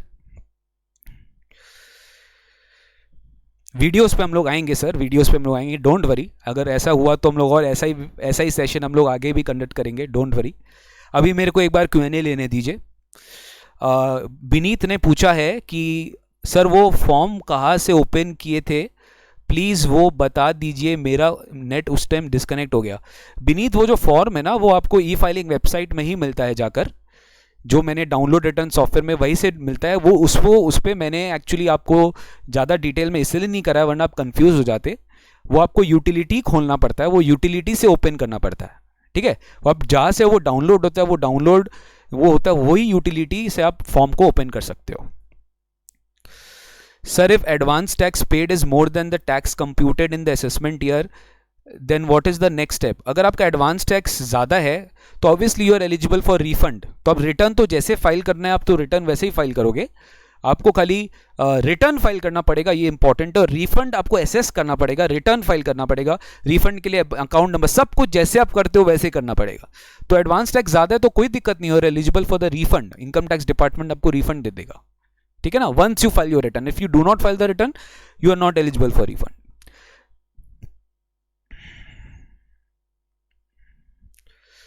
Sir if return, Rahul Sharma का एक क्वेश्चन है. सर इफ रिटर्न भरने के बाद टीडीएस का क्लेम ऑन हिज बैंक जो फिल किए थे एंड एसएससी वो अकाउंट क्लोज कर दिया, तो कैसे अनदर बैंक अकाउंट में क्लेम करेगा. एक में को फिर से रीड करने दो. सर इफ रिटर्न भरने के बाद टीडीएस का क्लेम ऑन हिज बैंक जो फिल किए थे एंड एसएससी वो अकाउंट को क्लोज कर दिया. ये तो देखिए प्रैक्टिकल इशू आपने लिखा है, बहुत वेरी गुड क्वेश्चन. इनका क्वेश्चन है कि जो रिटर्न में मैंने बैंक अकाउंट डिटेल्स दिया था, अब वो बैंक अकाउंट डिटेल्स मैंने अभी नहीं, मतलब दैट इज क्लोज्ड एंड अब मेरा उस अकाउंट में रिफंड आता जो क्लोज हो गया है, तो अब क्या करें. So you have to write a letter to the assessing officer and आपका जो जुडिक्शनल एओ है वहाँ पे जाके आप चेक करेंगे आपका जुडिक्शनल एओ कौन है. ई फाइलिंग वेबसाइट में वहाँ पे जाके आप लेटर लिखेंगे and once you file the letter कि आपका बैंक अकाउंट डिटेल्स चेंज हो गया है, आप इसको चेंज कर देंगे, आप उसको इन्फॉर्म कर देंगे. प्लस आपके पास और एक ऑप्शन है, आप रिटर्न को भी रिवाइज कर सकते हैं. आपका रिटर्न भी रिवाइज हो सकता है 139(5) में. अगर आपका असेसमेंट ईयर एंड नहीं हुआ है तो आप रिटर्न को भी रिवाइज कर सकते हैं, जहाँ पे अपना रिवाइज बैंक अकाउंट डिटेल्स भी दे सकते हैं, ठीक है. बट प्रैक्टिकली दोनों स्टेप करना चाहिए ताकि एओ भी इन्फॉर्म्ड रहे. Sir please provide the recording of this session as the connectivity issue happening continuously due to which I was एकता. I can understand, we will definitely try our level best recording के लिए, don't worry. आज मेरी भी and से एक sound की starting में इशू हो गई थी तो कुछ part, very few part could not be recorded, but let me check. अगर हो पाया तो will be giving the recording of this part जितना पॉसिबल हो सके, डोंट वरी, ठीक है. बट आई होप आपको अच्छा लगा होगा. Sir please teach us how to file GST return online. Definitely हम लोग टीच करेंगे. सब कुछ एक बार में देखिए पॉसिबल नहीं होता, जस्ट वेट. आज का फीडबैक लेने के बाद मेरे को डिसाइड करना पड़ेगा कि how I can plan my sessions आगे. Sir, if perquisites are not reflected in Form 16, but we still want to update perquisite like transport, then can we do it? Definitely. Neha Gupta, very good question. अगर आपके form 16 में if perquisites are not reflected in form 16, लेकिन देखिए ये गलत है, अगर ये नहीं हुआ है तो ये गलत है. रिटर्न में आप कर सकते हैं because return is filed by the SSC as a taxpayer. आप एज अ रिटर्न आप कर सकते हो, बट प्रॉब्लम क्या है मैं आपको बताता हूँ. इनकम टैक्स डिपार्टमेंट जब आपका रिटर्न प्रोसेस करेगा वो आपका फॉर्म 16 को और इनकम टैक्स रिटर्न को मैच करेगा. अगर फॉर्म 16 में कोई चीज़ नहीं है और वो इनकम टैक्स रिटर्न में दिख रहा है तो डेफिनेटली एक मिसमैच आ सकता है, और वे मिसमैच के कारण you might be expecting a notice from the CPC. CPC होता है सेंट्रलाइज प्रोसेसिंग सेंटर, जो बेंगलुरु में है, और जो इनकम टैक्स का सीपीसी जो रिटर्न्स प्रोसेस करता है the department of the income tax department, division of the income tax department जो सारे रिटर्न्स प्रोसेस करता है. तो आप कर सकते हो, but then again you have to be prepared for the notice and then you can reply in the notice. In fact आप फॉर्म 16 को भी चेंज करवा सकते हो अपने एम्प्लॉयर को बोल के, अगर उन्होंने परक्विजिट नहीं दिया तो, मतलब अपडेट नहीं किया तो. सर, जिसका 2-3 तरह का बिजनेस है तो कितना कोड और ट्रेड नेम ऐड कर सकता है? राहुल शर्मा वो कर सकता है, उसमें ऐड का ऑप्शन रहता है. अगर उसका 2-3 तरह का बिजनेस है तो उसमें ऐड का ऑप्शन रहता है, वो ऐड करता रहेगा तो वो बिजनेस को वो आगे बढ़ा सकता है. मतलब he can do it as per that. Sir please एक बार वापस दिखाइए ना, कहाँ से फॉर्म ओपन किए थे. फॉर्म मैंने, देखिए फॉर्म जो ओपन था ना guys, please try to understand, वो मेरे ऑलरेडी मैंने ओपन करके रखा था. ठीक है, वो सॉफ्टवेयर है वो मैंने ओपन करके रखा था. Although since you people are requesting, मैं एक बार वहाँ जाऊँगा, एक बार मेरे को पूरा लाइव सेशन को एंड कर लेने दीजिए. जस्ट एंडिंग के पहले मैं आपको दिखा दूंगा, बिकॉज वो स्टेप थोड़ा सा टीडियस है, आपको दिखाना पड़ेगा. अगर आप थोड़ा सा रिक्वेस्ट कर रहे हो तो वो मैं डेफिनेटली दिखाता हूँ. वेट करिए, वो मैं एकदम लास्ट में दिखाऊंगा. तो प्लीज़ एक वो मैं दिखाऊंगा. ठीक है, आगे देखते हैं. रिकॉर्डिंग्स के बारे में मैं बोल दिया, तो मैं रिकॉर्डिंग्स वाला डाउट नहीं ले रहा हूँ. Sir, if in Aadhaar phone number is not mentioned, then is it possible to link PAN with Aadhaar? देखिए बहुत बड़ा प्रॉब्लम है ये आपका. ये दो अलग अलग क्वेरी एक साथ आ गया है. पैन और आधार जो है, आपका पैन और आधार का जो लिंकेज है वो आपको इनकम टैक्स डिपार्टमेंट में ही करना है. इनकम टैक्स डिपार्टमेंट का जो लिंक है, लिंक आधार, वो सेक्शन में ही जाके आपको करना पड़ेगा. वंस यू डू दैट, आपका पैन और आधार नंबर लिंक हो जाता है. लेकिन अगर आपका आधार में फ़ोन नंबर मेंशन नहीं, ये मुझे समझ में नहीं आया, ये कैसे पॉसिबल है कि आपका आधार में फ़ोन नंबर मेंशन नहीं है? फ़ोन नंबर आपका आधार में मेंशन होगा ही होगा. विदाउट डैट आपको आधार नंबर नहीं मिल सकता. तो practically I don't think so ये क्वेश्चन करेक्ट है. Sir, I have one query that salary income of an individual which is of March month but received in next year should be considered tax in current year next year. मोहित, आपका जो ये query है ना, ये section 15 से आएगा, charge of salary, where every person is allowed to, not allowed, required, mandatory, या तो कैश बेसिस पे या तो मर्केंटाइल, मतलब टैक्सेबल होता है salary on which ever is earlier basis पे, जब ड्यू हो गया और रिसीव हो गया विच एवर इज अर्लियर. तो अगर आपका सैलरी ड्यू हो गया मार्च महीने में और आपको रिसीव मिला अप्रैल में, तो आपका मार्च में ही टैक्सेबल होगा, अप्रैल में टैक्सेबल नहीं होगा. ये सैलरी का इंपॉर्टेंट चार्ज है, भले ही आप कैश बेसिस फॉलो करिए. आपका ड्यू हो गया क्योंकि सेक्शन 15 मैंडेट है जो बोलता है कि आपको फॉलो करना पड़ेगा. हाँ, पीजीबीपी में बात अलग होती है. पीजीबीपी में अगर आप कैश बेसिस फॉलो करते हो तो कैश बेसिस में आप कैश बेसिस फॉलो करिए, और अगर आप मर्केंटाइल फॉलो करते हो तो एक्रूअल बेसिस फॉलो करिए. बट सैलरी में ऐसा नहीं है because of section 15. I think I have given most of the queries. बाकी सब हाई सर लिखे थे.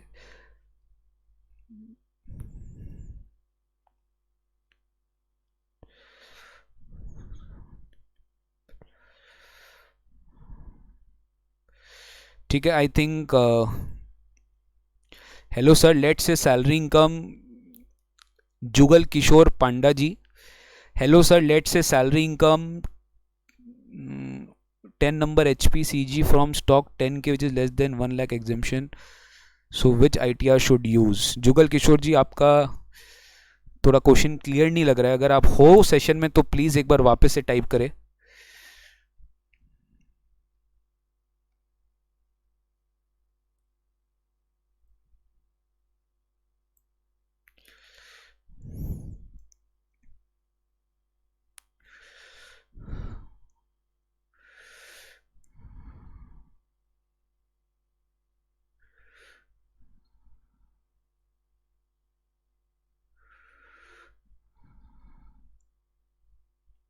लास्ट में और कोई क्वेरीज आई थी वो भी मैं देख लेता हूं।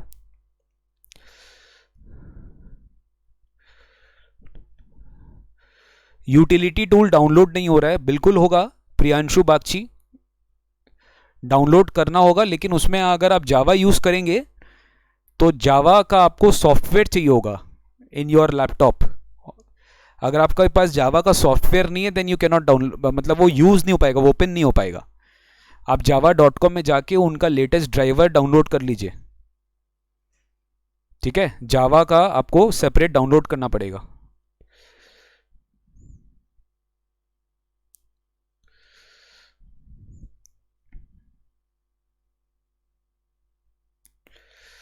Sir exemption and deduction automatically calculate हो के आता है क्या? चेतन, एग्जेम्पशन तो आपको ऑटोमेटिकली कैसे कैलकुलेट करेंगे, वो आपको मैनुअली डालना पड़ेगा, और डिडक्शन भी आपको मैनुअली डालना पड़ेगा। नथिंग विल बी ऑटोमेटिकली, वरना आपको स्टूडेंट को क्यों सिखाया जाता है उसमें, नथिंग विल बी मैनुअली, मतलब ऑटोमेटिकली डन, वो मैनुअली एक बार आपको डालना पड़ेगा, फिर वो फाइनल शीट में ऑटोमेटिकली जाएगा।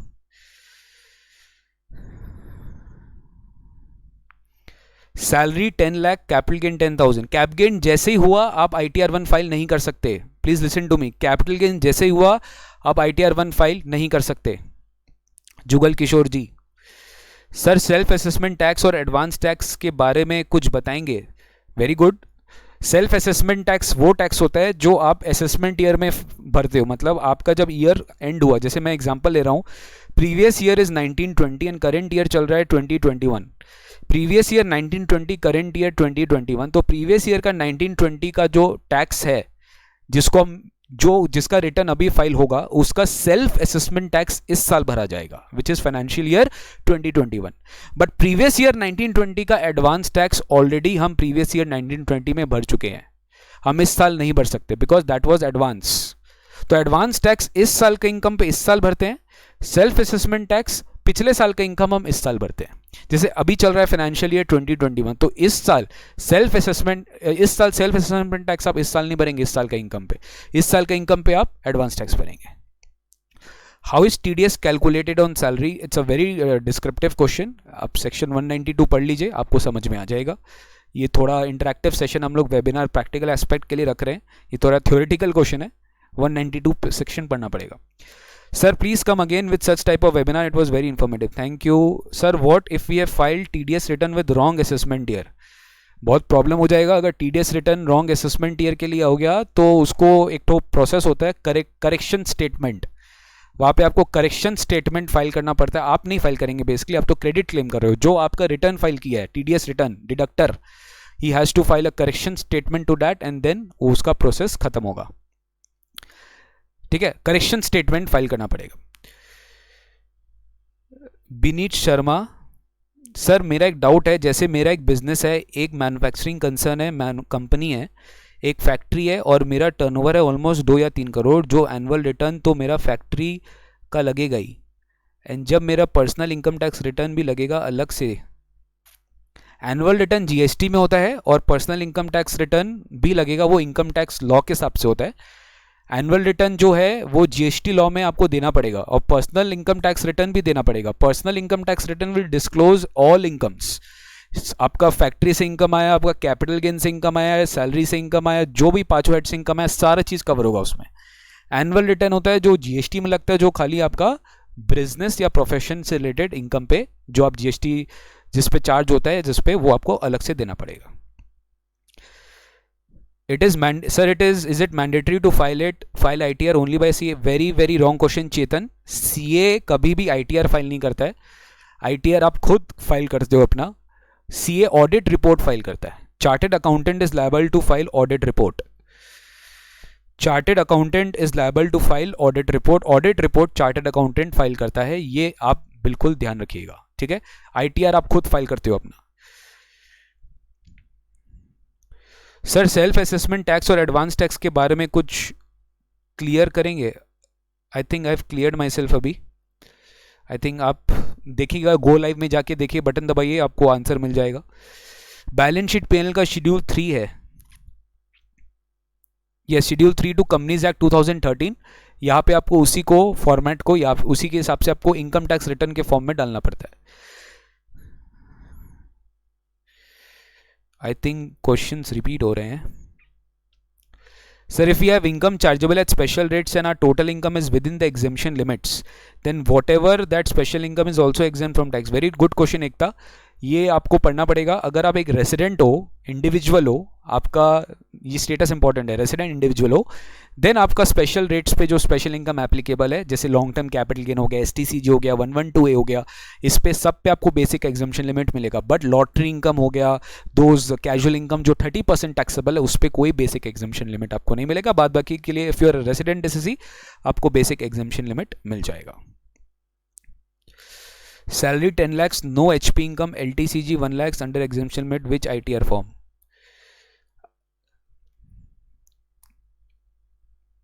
लॉन्ग टर्म कैप गेन हुआ, आपका कैपिटल गेन्स हो गया है, आपका पीजीबीपी इनकम नहीं है, तो आप ITR 2 फाइल करेंगे, क्योंकि आप इंडिविजुअल हो, आपका पीजीबीपी इनकम नहीं है. ठीक है, और क्योंकि आपका पीजीबीपी इनकम नहीं है तो आप ITR 2 फाइल कर सकते हैं. It's very clear. लेकिन हाँ, अगर आप प्रिजम्पटिव टैक्सेशन स्कीम ले रहे हो, विच आई सपोजिटली नहीं, क्योंकि आप पीजीबीपी में नहीं हो, तो fine, you can be under ITR 2.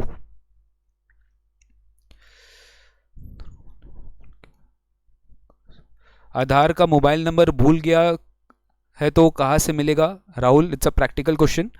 You have to go to UIDN office. आपको बैंक के पास जाना, आपको आधार के ऑफिस में जाना पड़ेगा. कोई बैंक जो आधार अप्रूव्ड आधार कार्ड बनवाती है, उनके पास जाके अपना डिटेल्स को अपडेट कराना पड़ेगा. Okay sir, so I think I will be doing this webinar strongly, और मैं ये लिंक आपके साथ वेरी सून शेयर कर दूंगा. मतलब सॉरी, वेब क्या बोलते हैं उसको, फीडबैक फॉर्म आप लोग के साथ शेयर कर दूंगा. And thank you so much. I seriously amazed to see the feedback of you all. Thank you so much for coming in the session. And इतने बड़े तादाद में लोग आए, बहुत अच्छा लगा मेरे को. तो बहुत अच्छा लगा. इसी तरह से आप अपना व्यूज़ देते रहे हम लोग को, और इसी तरीके से हम अपना आगे बढ़ते चलेंगे. बस ये आपसे रिक्वेस्ट है, फॉर्म में फीडबैक देना मत भूलिएगा. डिस्क्रिप्टिव फीडबैक दीजिएगा, ठीक है. कई MCQ क्वेश्चंस पूछा गया आपसे, कई डिस्क्रिप्टिव क्वेश्चंस भी पूछा गया. ज़रूर फीडबैक दीजिएगा. This will help us definitely a lot better to improve this webinar in future. Thank you so much. Bye bye, take care, and या इन्जॉय करिए लॉकडाउन. इन्जॉय मतलब यूटिलाइज करिए लॉकडाउन. अभी शायद मुझे न्यूज़ आ रही है कि 30 जून तक शायद एक्सटेंड हो गया है. आई एम नॉट श्योर कि गाइडलाइंस इशू आ गई है कि 30 जून तक गवर्नमेंट ने एक्सटेंड किया है लॉकडाउन 5 टिल 30 जून इन कंटेनमेंट जोन. मैंने देखा है, सो आई डोंट नो, एक बार चेक करना पड़ेगा. बट ठीक है, जो भी हो, ये Covid is a hard time. So guys, thank you so much. Will soon meet you. Bye bye, take care. And हाँ, गूगल फॉर्म में डाल रहा हूँ, व्हाट्सएप ग्रुप में ज़रूर भरिएगा. And wait for the further information from my side. Thank you. Bye bye. Take care.